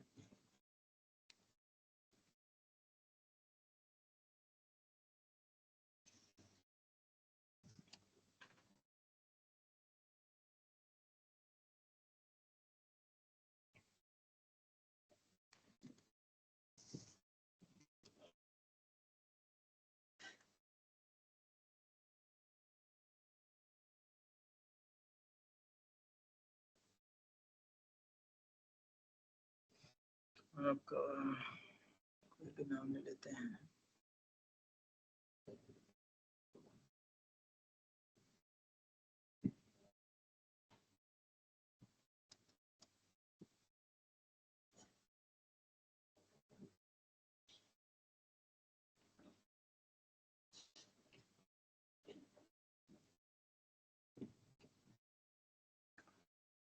कोई भी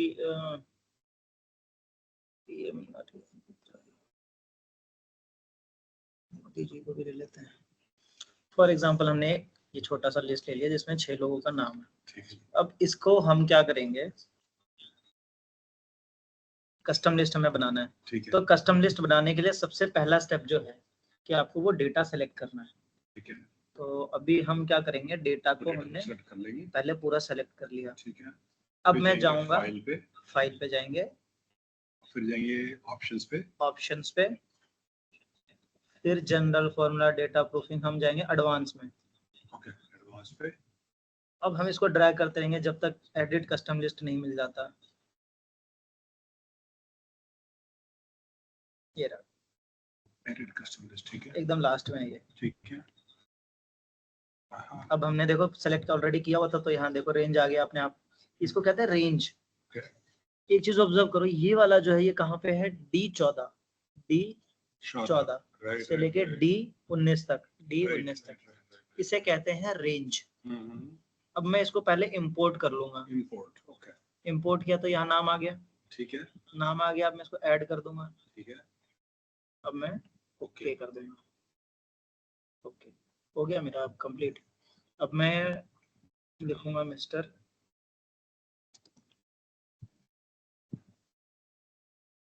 एक ये भी ट्राई कर लेते हैं, अगर सिर्फ मैं मिस्टर विराट लिखूंगा तब क्या होगा, मैंने तो लिस्ट बनाया था, कुछ नहीं होगा क्योंकि आपके लिस्ट में उसका पूरा नाम लिखा हुआ है।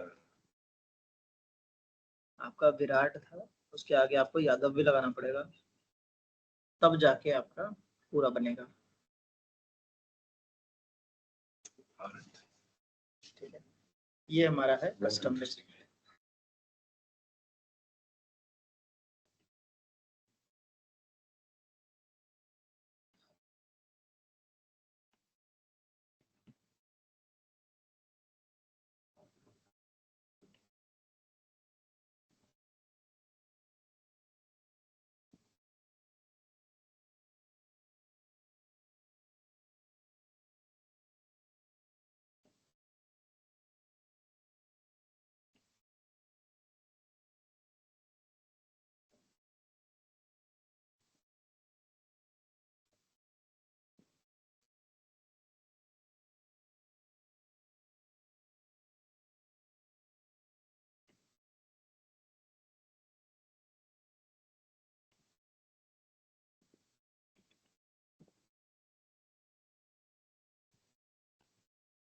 लास्ट में हमारे पास में कुछ एक्स्ट्रा शीट्स थे, इसको डिलीट कर देते हैं।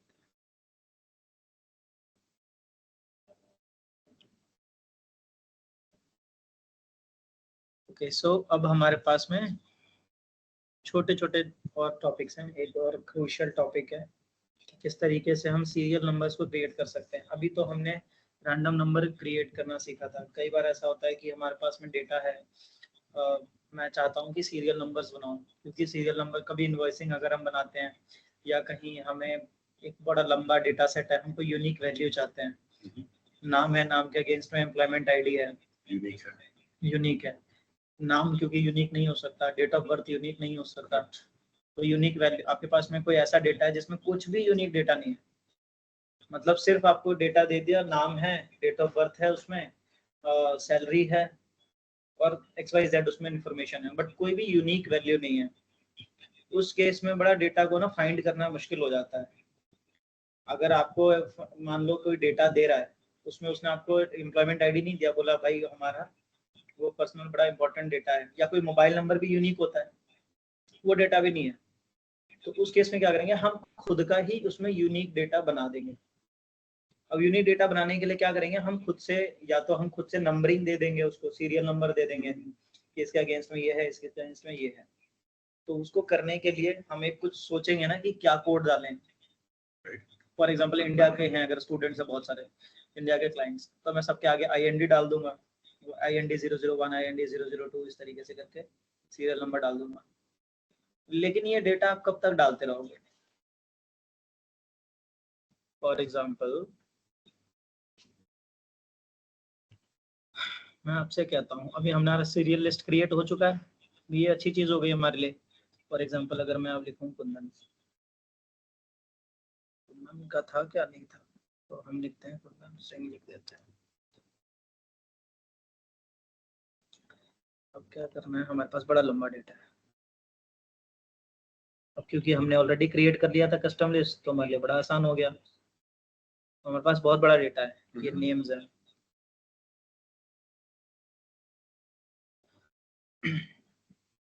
सैलरी ले लेते हैं अब हम, और रैंडम नंबर तो हमने सीखा ही था, रैंड बिटवीन। तो रैंड बिटवीन ले लेते हैं हम 50,000 से लेकर 10 लाख तक। ये हमारी सैलरी हो गई। अच्छा, मैं इतना ड्रैग करूंगा, हो सकता है कि मेरे से एक ऊपर हो जाए, एक नीचे हो जाए। सिंपली मैं यहाँ पे जाऊंगा, डॉट पे डबल क्लिक, जहां तक होगा वहां तक ही ऑटोमेटिक फिल कर देगा, मुझे ड्रैग नहीं करना पड़ेगा। सो क्या किया सर हमने, दोबारा से इधर गए, हमने क्या किया, हमने यहाँ एक फॉर्मूला डाल दिया, ठीक है, रैंड मैं चाहता हूँ कि यहीं तक ही आए, okay. तो मैंने इसके ये डॉट के ऊपर में लेकर गया, प्लस का सिंबल आ गया। अब मैं यहाँ पे डबल क्लिक कर दूंगा। बहुत ही बढ़िया चीज है आपका अगर ये मेरे से तो बहुत होता है इसको, हाँ सेलेक्ट नहीं कर पाते, बड़ा लंबा डेटा हो जाता है हमारा कभी कभी।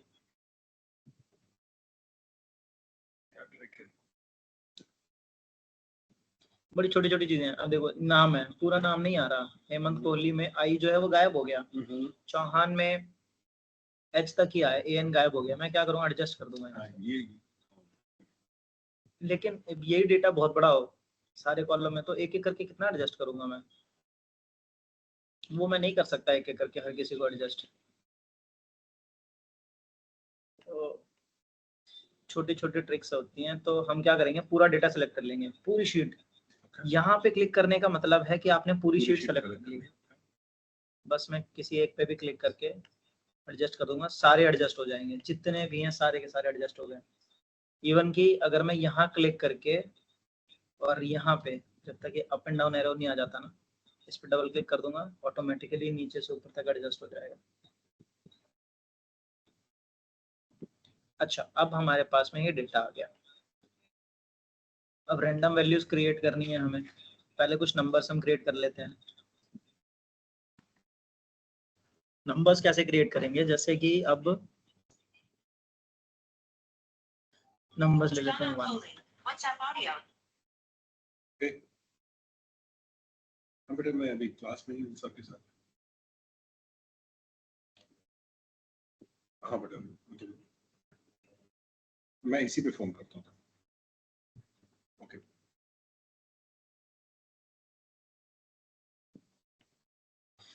सो अब जब हमारे पास में सीरियल नंबर, हम बेसिक से सीखते हैं इसको कि किस तरीके से हम सीरियल नंबर्स को क्रिएट करते हैं।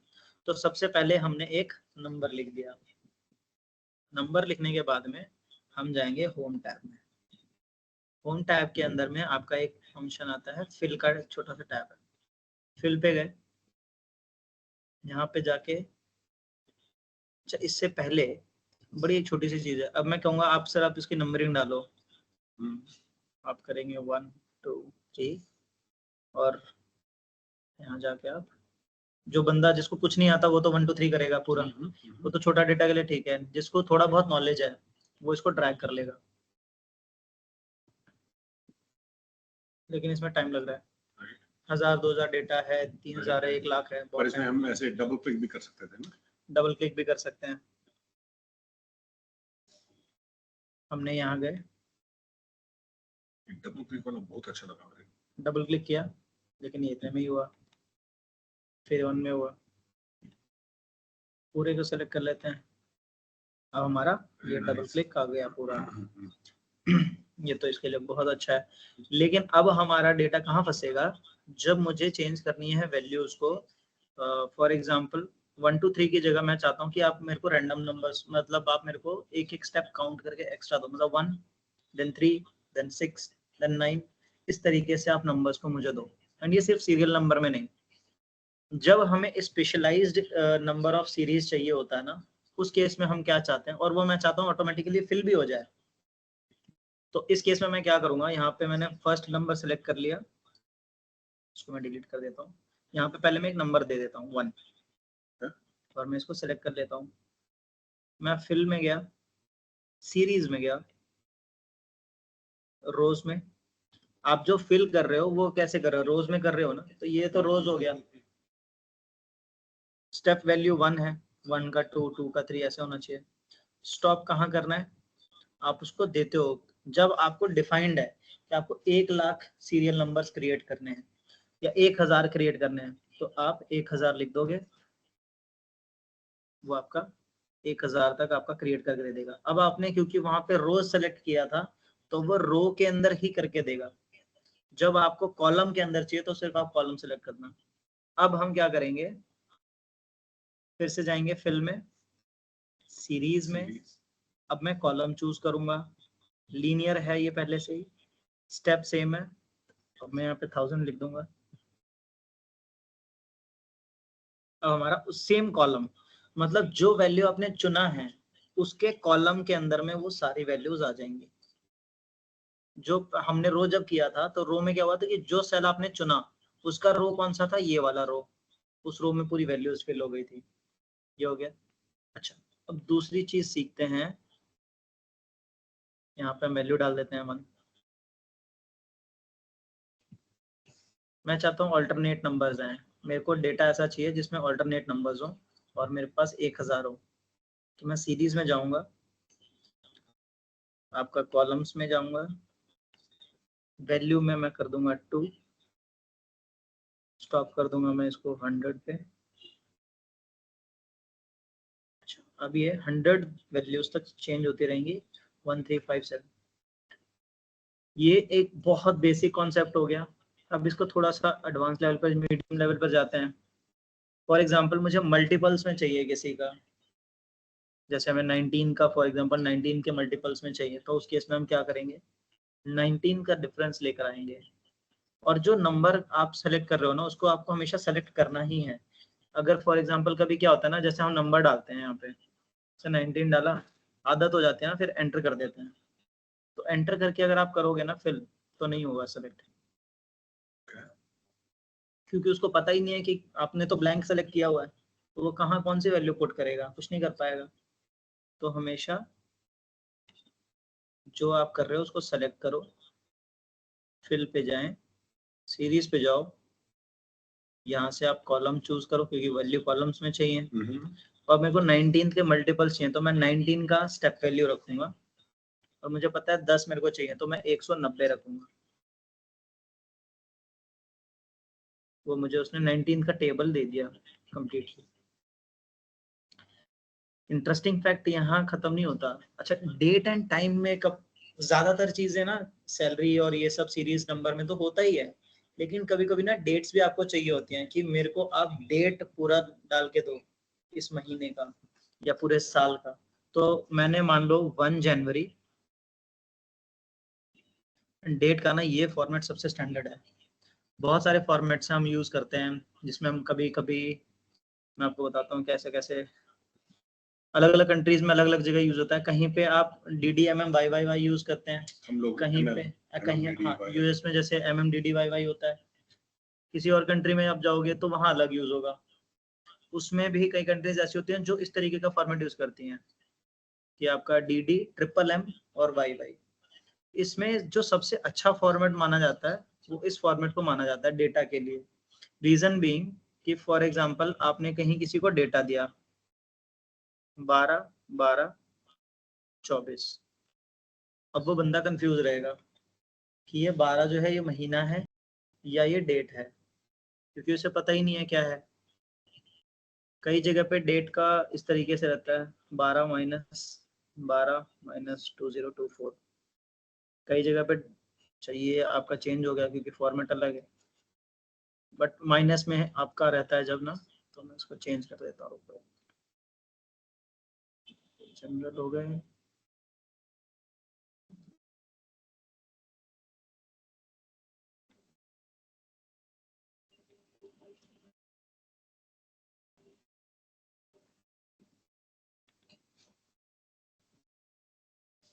ये हमारा एक फॉर्मेट एक ही है। और किसी जगह पे डॉट्स यूज करते हैं 12.12.2024। इन सभी में प्रॉब्लम्स जो है वो नंबर्स की प्रॉब्लम है एंड आइडेंटिफाई करने में बहुत डिफिकल्टी आती है। लेकिन ये फॉर्मेट को डेटा के पॉइंट ऑफ व्यू से बहुत ही स्टैंडर्ड फॉर्मेट माना जाता है, क्योंकि इसमें आपका मेंशन्ड होता है मिड में मंथ, या तो ये पहले भी अगर हो तो इशू नहीं है, बट ये मेंशन्ड होना चाहिए। अब मैं चाहता हूं कि ये जो वैल्यू है इसके बाद की आप जो है मेरे को डेट्स निकाल के दें। मैंने डेट्स बना के सिलेक्ट कर दिया, फिल पे जाऊंगा, सीरीज पे, कॉलम, मुझे हर दिन का चाहिए, मतलब 1 जनवरी के बाद 2 जनवरी भी चाहिए, 3, मुझे पूरा सीरीज में चाहिए। स्टॉक वैल्यू के लिए मैं क्या करूंगा, मैं उसको बोल दूंगा कि आप मेरे को अगले साल 24 दिसंबर 2025 तक का मेरे को डेट्स निकाल के दे दो। अब ये मेरे को पूरा डेट निकाल के दे देगा, 31 जनवरी, फरवरी, 29 तारीख, सारा डेट मेरे को इसने निकाल के दे दिया। कहाँ तक डेटा सेलेक्ट किया, कंट्रोल डाउन एरो, 24 दिसंबर तक। सो ये हमारा जो सीरियल नंबर क्रिएशन है, इससे ना कि सिर्फ हम एक टाइप का डेटा, डेट्स एंड आपका जो न्यूमेरिकल डेटा है, दोनों तरीके का जो है ना पैटर्न को ये आगे आपको एक्सटेंड करके देता है। वेदर आप इसको स्टेप्स और दे सकते हो, 12 स्टेप्स, 13 स्टेप्स, मतलब जिस काउंटर में आपको देना है। ये आपको यूज होता है जब सीरियल नंबर्स बनाना हो, कोई डेट्स आपको बनानी हो, जब आपके पास में डेटा है और डेट वाइज अरेंज करना है दोनों को मैच करवाने के लिए। कभी कोई ट्रांजैक्शन लैप्स तो नहीं हुआ, उस केस में आपको अगर मैच करवाना है तो आपने पूरा डेट निकाल लिया एक कॉलम में कि भाई एक साल का जो फाइनेंशियल ईयर था हमारा, उस फाइनेंशियल ईयर में इतने डेट्स थी, आपने एक कॉलम में निकाल लिया। दूसरा, आपकी कंपनी में सेल्स के अंदर में कितना ट्रांजेक्शन हुआ एवरी डे, वो आपने एक डेटा निकाल लिया। अब दोनों को कंपेयर कर दिया, जो जो ब्लैंक्स होंगे तो आपको पता ये चलेगा कि इस डेट पे सेल्स हुई ही नहीं है या बुक ही नहीं किया गया है। डिफरेंस आपको पता चल गया ना, तो वो जो डिफरेंस आपको पता चला, उस डेटा को आप यूज कर सकते हो कि हाँ कहाँ कहाँ हमारा फॉल बैक हुआ है, कहाँ इश्यूज आई हैं और उसके अगेंस्ट में कौन सा बंदा इसको रिस्पॉन्सिबल था। ये सारा डेटा आपका क्लियर हो गया, उसके बेसिस पे आप उसको एनालाइज कर सकते हो। अभी जो हम वर्क कर रहे हैं ये हमारा हो गया सीरियल नंबर क्रिएशन। इसमें कोई भी क्वेश्चन, मतलब कुछ भी छोटा सा भी डाउट? सो डेट क्रिएट करने के लिए हमने एक डेट को लिखा, फिर उसके बाद फिल को यूज किया। फिल हम यूज करते हैं बेसिक, अभी तो बेसिकली हम यूज कर रहे हैं सीरीज को क्रिएट करने के लिए। इसमें और भी फंक्शंस हैं, बट मेजर फंक्शन इसमें ये है जिसमें हम सीरीज को क्रिएट करते हैं, जो यूज होती है, मतलब डे टू डे में यूज सो होता है। डेट क्रिएशन जो है from start of the year to end of the next year, ये इसको सीरीज क्रिएशन बोलते हैं। हाँ जी, सीरीज क्रिएशन में आपका कोई भी सीरीज हो गया, whether it is a number या whether it is a date, आप इससे डेट्स भी क्रिएट कर सकते हो जैसे यहाँ किया, और आप इससे नंबर्स भी क्रिएट कर सकते हो, सीरियल नंबर्स जो हैं, स्टेप चेंज कर सकते हो, 1 3 ऑड इवन, मतलब इस तरीके से आपको जो भी सीरीज चाहिए ना, सीरीज आप इसमें से क्रिएट कर सकते हो। तो एक बार दोबारा कर ले इसको, सीरीज को। हाँ हाँ करते हैं। अच्छा, फॉर एग्जाम्पल डेट में तो कोई प्रॉब्लम नहीं है, ठीक है, फॉर एग्जाम्पल नंबर्स जो है हमारे पास में, मैं नंबर्स में चाहता हूँ कि मेरे पास में एक कंप्लीटली नंबर्स में आ जाए। कभी कभी क्या होता है कि ड्रैग एंड ड्रॉप वाला फंक्शन काम नहीं करता है। okay. उस केस में जो हमारा स्टैंडर्ड मेथड होता है सीरीज लेकर आने के लिए, वो हम यूज करते हैं फिल का। यहाँ पे यहीं पे ले लेते हैं ना 1 एंटर, सो आपका 1 हो गया। आप फिल पे गए, आप सीरीज में गए, कॉलम पे गए, स्टॉक वैल्यू, एंड आपका यहाँ पे आपने स्टॉप वैल्यू डाल दिया 100। ओके, ओके ओके ओके, इसने आपका पूरा सीरीज क्रिएट कर दिया। ये हो गया,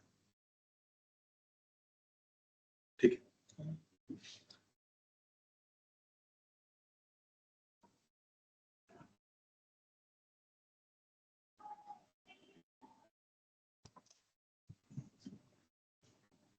नेम मैनेजर एक बड़ा ही इंटरेस्टिंग टॉपिक है। उससे पहले हम ये देख लेते हैं, रिमूव डुप्लीकेट्स। कोई भी डेटा है आपके पास में जी, ले लेते हैं वही वाला।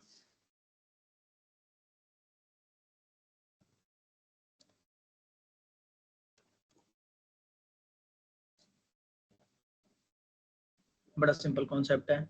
ये आपका डेटा है, इस डेटा के अंदर में बड़े डुप्लीकेट्स वैल्यूज हैं, लेकिन हमें नहीं पता क्योंकि छोटा डेटा तो हमें दिख रहा है। इसको जो है हमने अभी ड्रैग किया तो हमने पहले वो वैल्यूज क्रिएट करी हुई थी, इसलिए हाँ, इसलिए ऐसा हो पाया।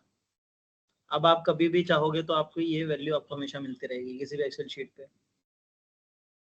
सो अब हमारा जो ये कॉलम है इसमें देख रहे हो आप, बड़े सारे नाम जो है रिपीट हो रहे हैं। मैं चाहता हूँ कि, क्योंकि कभी ऐसा होता है कि सेल्स, जैसे मान लीजिए सेल्स का डेटा है, तो सेल्स में क्या होता है कि 10 एम्प्लॉय आपके अंडर में है, तो उसने इस हर किसी का टारगेट होता है, तो हर वीक में सेल करना होगा।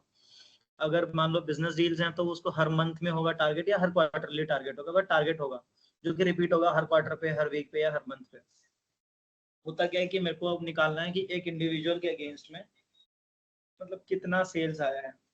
उस केस में क्या होगा कि हर महीने का डेटा रिपीट होगा नाम के अगेंस्ट में।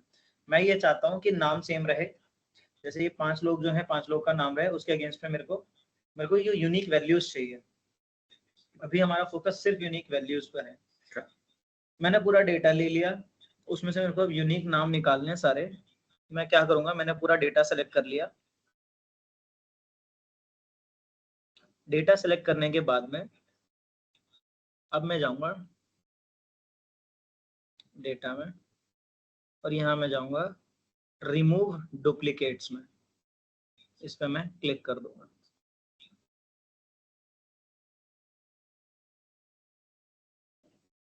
मुझे इसने सारे डुप्लीकेट्स को हटा दिया, मुझे सिर्फ यूनिक वैल्यू लेकर उसने मुझे दे दिया। इसके अंदर भी अब क्या होता है,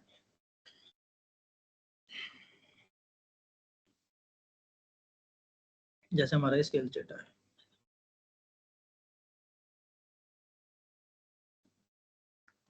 अब यहाँ पे ना बड़े नाम रिपीट हो रहे हैं।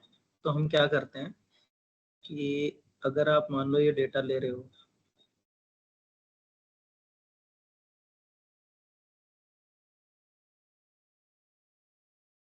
और आपने इसमें से रिमूव कर दिया डुप्लीकेट्स, तो अब ये पूछ रहा है कि कौन से कॉलम से डुप्लीकेट निकालना है।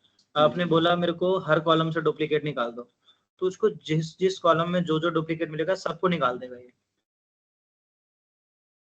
अब इसने क्या बोला कि इसको कोई डुप्लीकेट मिला ही नहीं, क्यों?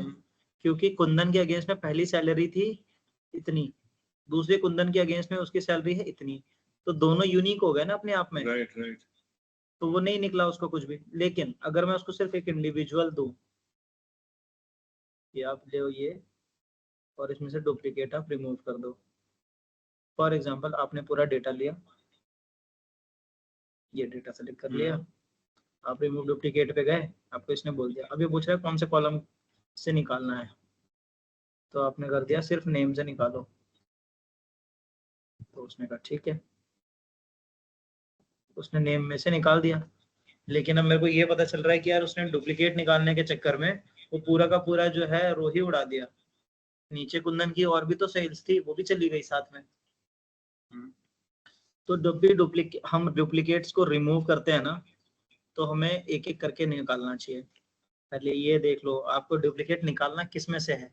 रैंडमली आप पूरा डेटा सेलेक्ट करके अगर निकालते हो डुप्लीकेट, तो जो डुप्लीकेट था वो तो निकलेगा ही, लेकिन उसके अगेंस्ट में आसपास में जो और वैल्यूज थी वो भी चली जाएंगी। सो रिमूव डुप्लीकेट्स हमें तब यूज करना चाहिए जब हम एक स्पेसिफिक डेटा चाह रहे हैं।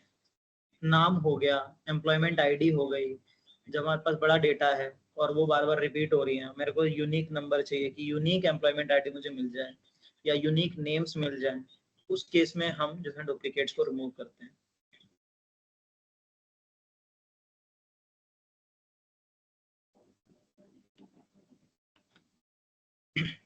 रिमूव डुप्लीकेट्स के अंदर में कोई भी क्वेश्चन?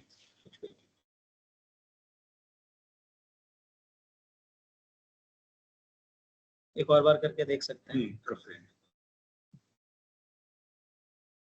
जैसे हमारा ये सेल्स का डेटा है, ठीक है। अब हमने इस डेटा को सिलेक्ट कर लिया। अच्छा, किसी कॉलम में से तो रिमूव डुप्लीकेट्स निकालना बड़ा आसान है। हमने यहाँ से इसको सेलेक्ट कर लिया और रिमूव डुप्लीकेट पे गए। अच्छा, अब ये पूछ रहा है ना, जब आपके पास में जो डेटा सेलेक्ट किया है उसके अगल बगल में कोई और डेटा होता है, तो वो हमेशा ऐसे वार्निंग आपको देगा कि अच्छा ठीक है, आपके अगल बगल में जैसे डेटा है तो आप क्या चाह रहे हो, आप एक्सपैंड करना चाह रहे हो या जो करेंट सिलेक्शन है आप उसी के साथ कंटिन्यू करना चाह रहे हो। तो दोनों करके देखते हैं। एक्सपैंड द सिलेक्शन करेंगे एंड रिमूव डुप्लीकेट्स। अच्छा, इसमें आप चॉइसेस दे रहा है। अब इसमें आपको उसने चॉइसेस दे दी। लेकिन अगर आप इसको सिंपली ऐसे ही करते कि नहीं continue with the current selection, आप इसी में से ढूंढ के उसमें से निकालो डुप्लीकेट, तो वो क्या करेगा, आपका इसी सेल में से निकाल के डुप्लीकेट हटा देगा। बट बाकी की इंफॉर्मेशन जो है वो इंटैक्ट रहेगी। वो इंटैक्ट रहेगी। अब दूसरा तरीका इसमें ये था कि रिमूव डुप्लीकेट पे मैंने किया एक्सपैंड सिलेक्शन। अब मैं यहाँ से मैं पहले मतलब सिलेक्ट करना भूल गया, मैंने सिलेक्शन को एक्सपैंड कर दिया, सारा डेटा सिलेक्ट हो गया मेरा। अब मेरा हेडर तो सिलेक्टेड नहीं है, तो मैं इसको यहाँ से हटा लूंगा। अब मेरा हेडर सेलेक्ट हो गया, ठीक है, तो हेडर सेलेक्ट है मेरा। अब ये मेरे से पूछ रहा है कि इन सब में से चार आपके पास कॉलम है, चारों में से किस में से आप रिमूव करना चाह रहे हो जो यूनिक वैल्यू है। तो मैंने उसको बोला कि एक काम करो, एम्प्लॉयमेंट आईडी अगर यूनिक नहीं है ना तो आप रिमूव कर देना। तो उसने बोला ऐसा कुछ नहीं है, सबका एम्प्लॉयमेंट आईडी अलग है। अलग अलग, ठीक है। तो ये हमारा मतलब कि यूनिक वैल्यू निकालने का तरीका है।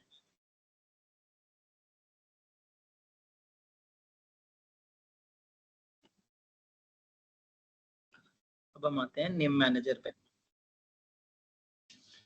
नेम मैनेजर आपका जो है किसी भी डेटा का नेम देना। फॉर एग्जांपल आपका ये डेटा है, इस डेटा का नाम क्या है E4, इसका डेटा का क्या नाम है D4। ये आपका एड्रेस को दिखाता है कि ये आपकी इस जगह पे है। आप एक पर्टिकुलर सेट ऑफ डेटा को आप एक नेमिंग दे रहे हो।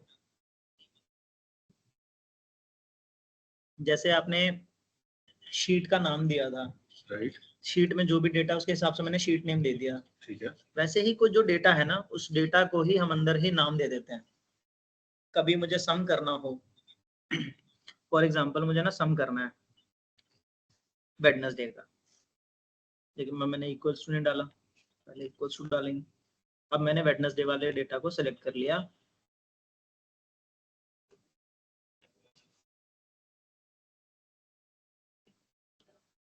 डेटा सेलेक्ट कर लिया। अब मैंने यहाँ पे, अब मैं इसको ब्रैकेट क्लोज कर देता हूँ। आपको मेरे को इसने सम दे दिया, ठीक है, लेकिन डेटा मेरा बहुत बड़ा है। और मान लीजिए कि इस डेटा के अगेंस्ट में हम पहले यहाँ पे नाम ले लेते हैं। फॉर एग्जांपल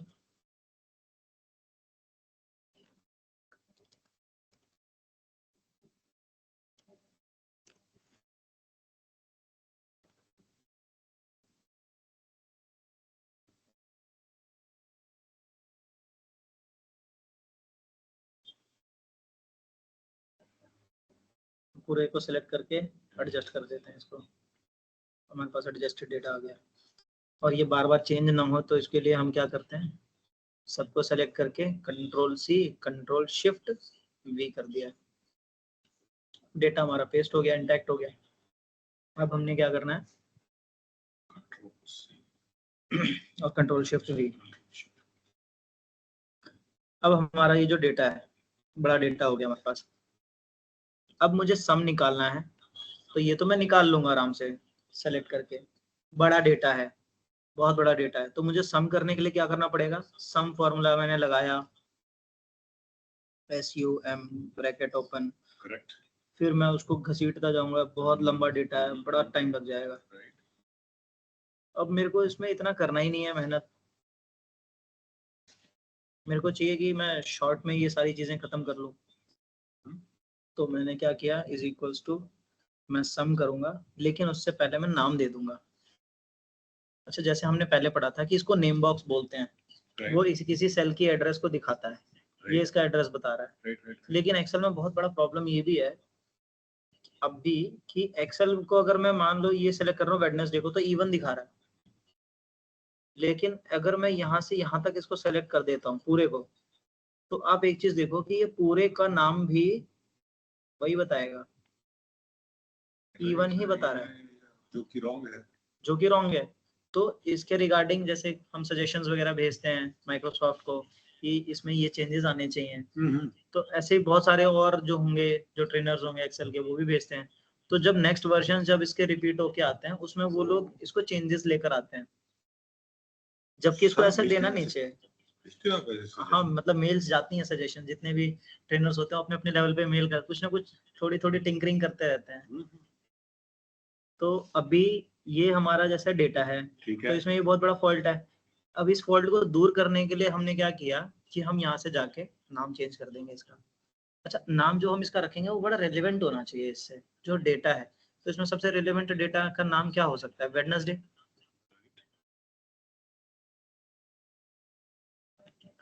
अब जब मेरे को कुछ भी करना होगा ना, मेरे को सम करना है। अब मेरे को पूरा सेलेक्ट करने की जरूरत नहीं, मैं नाम लिख दूंगा बस।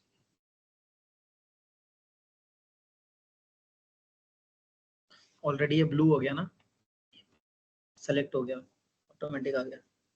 अब मुझे उस चीज से मतलब नहीं है कि मुझे कहाँ से कहाँ तक सेलेक्ट करना है। दोबारा देखिए इसको एक से। तो हम दोबारा करते हैं। अब हम ट्यूसडे के साथ कर लेते हैं ये चीज। ट्यूसडे पे हमने एक डेटा लिया, ये सारे का सारा उसने वो दिखा दिया, सेलेक्ट कर दिया। D1 मैंने इसका नाम चेंज कर दिया जाके यहाँ नाम पे, चेंज करके ट्यूसडे कर दिया इसका मैंने इसका नाम ट्यूसडे कर दिया। अब very अगर good. मुझे इसको सम करना है, is equal to sum. तो मैं इसका सीधा नाम लिख दूंगा, TUE, Oh, सम दे दिया उसने मेरे को। very smart. सो हमने इस तरीके से इसको नाम दे दिया एक डेटा सेट को। सिमिलरली हम ऐसे भी दे सकते हैं कि अच्छा, मुझे हेमंत का जो है सेल्स का डेटा चाहिए कि नंबर ऑफ कितने क्लाइंट्स लेकर आए हैं ये संडे के दिन, पूरे साल में जितने भी संडे आए हैं उनमें कितने लेकर आए हैं, मंडे के दिन कितने लेकर आए, ट्यूसडे के दिन कितने, वेडनेसडे के दिन कितने। तो मैं इसका भी नेम वैसे ही बना सकता हूँ, नेम मैनेजर। मैं इसका नाम दे दूंगा हेमंत, मैं इसका नाम दे दूंगा सचिन। बोलते हैं नेम मैनेजर। तो ये मेरा इस जो ये पर्टिकुलर है इसको बोलते हैं नेम बॉक्स। नेम बॉक्स उसको ये चेंज कर देते हो तो नेम मैनेजर कर दिया। तो ये पूरा टॉपिक का नाम नेम मैनेजर है, उसके अंदर ये पहला तरीका है नाम चेंज करने का। तो ये हमारा हो गया कंप्लीट, फर्स्ट।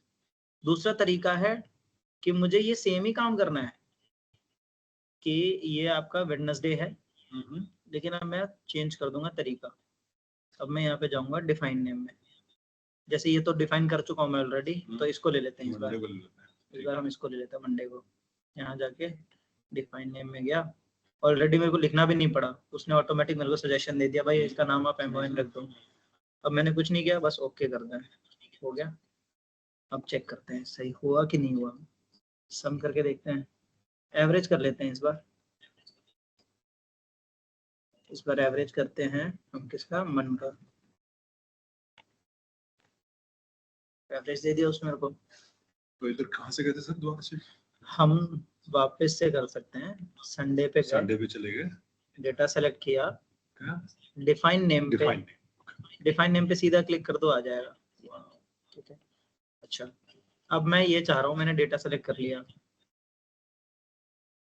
अब यही चीज को ना मैं जानना चाहता हूँ कि ये है कि नहीं, सारा इंफॉर्मेशन ये सब पे नहीं करके मैं अब नेम मैनेजर पे क्लिक करूंगा। नेम मैनेजर ने मुझे बता दिया ऑलरेडी इतने बने हुए हैं नेम्स, चाहो तो आप इनको डिलीट कर दो, चाहो तो आप इनको एडिट कर दो, या आप नया चाहो तो नया क्रिएट कर दो। तो मैं यहाँ से भी नेम मैनेजर क्रिएट कर सकता हूँ क्लिक करके। ये पूरा कंट्रोल सेंटर है नेम मैनेजर का, इसने मेरे को सारा दिखा दिया कि कौन कौन से नेम मैनेजर बने हुए हैं, चाहो तो डिलीट कर दो, ज्वाइन कर दो, या नया क्रिएट कर दो। और क्रिएट करना तो हमने सीख लिया, नेम बॉक्स से भी कर सकते हैं, नेम डिफाइन से भी कर सकते हैं। तो हमने ये दो चीजें देख ली, और नेम मैनेजर से भी हम कर सकते हैं, जो नेम मैनेजर ऑप्शन था यहाँ पे, इससे भी सीख लिया, इससे भी सीख लिया।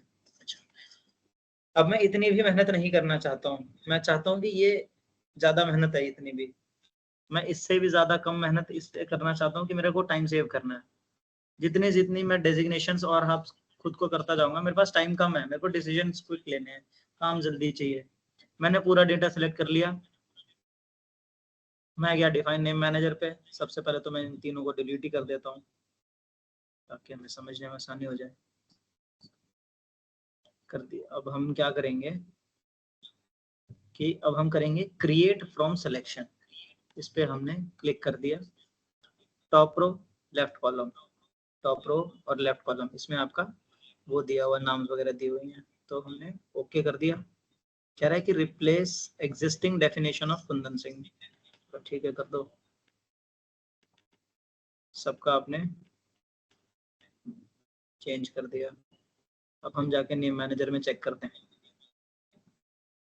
ऑलरेडी हमारे पास में ये सारे के सारे नेम मैनेजर्स बन गए। अब हम इन पे लगा के देखते हैं फॉर्मूला। अब उसको मैं बोलता हूँ कि मुझे बताओ सम ऑफ, कुंदन सिंह का बड़ा नाम हो जाएगा, ये दे देते हैं। मैं उसको बोलता हूँ कि अच्छा मेरे को आप सम दो, किसका, मानू का। मानू का सम निकाल के उसने दे दिया। फिर मैंने उसको बोला ठीक है मेरे को सम दो संडे का, संडे का सम निकाल दिया।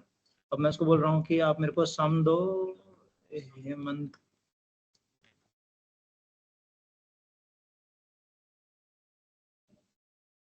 ये मेरे को सजेशन भी दे रहा है यहाँ पे, हेमंत कोहली का आप मेरे को दो सम।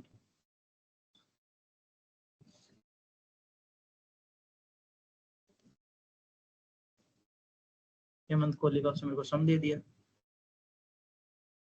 मेरा अब इस तरीके से भी बन गया डेटा, इस तरीके से भी नेम मैनेजर मेरा बन गया, और हॉरिजॉन्टली भी बन गया, और एक पूरा का पूरा डेटा मैनेजर भी बन गया।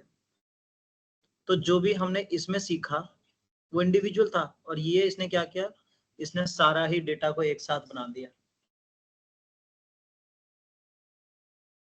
तो हमने ये डिफाइन सीखा, नेम मैनेजर में हमने सीखा ये पूरा कंट्रोल सेंटर है, ठीक है। और यहाँ पे यहाँ से इसने हमने पूरा डेटा को सेलेक्ट करके फिर क्रिएट सिलेक्शन पे हमने क्लिक करते ही हमें ऑप्शन आ गया, फिर हमने एग्जिस्टिंग वाले को हटा दिया क्योंकि ये पहले से बने हुए थे, तो पहले हम इसको रिप्लेस कर देते हैं। तो इसने हमें बना के दे दिया, नेम मैनेजर में चेक करेंगे, देखो बन के आ गया हमारा सारा। राइट, इस तरीके से हमारा जो है नेम मैनेजर वर्क करता है। आपने किसी डेटा को नाम दे दिया, और अब आपको जाके बार बार उस डेटा को सेलेक्ट नहीं करना है। पहले तो इतनी मेहनत करनी पड़ रही थी, सेलेक्ट करना, जाना, वो करना, अब हमें वो भी मेहनत नहीं करनी है। अब हमें कहीं भी डेटा निकालना है, किसी का एवरेज चाहिए, ठीक है average of average of Wednesday बता दो, एवरेज ऑफ ट्यूसडे बता दो, हमने सीधा ये कर दिया। सम बता दो, एवरेज बता दो, काउंट करके बता दो कितने हैं टोटल, मुझे सब अब सिर्फ नाम से पता चल जाएगा।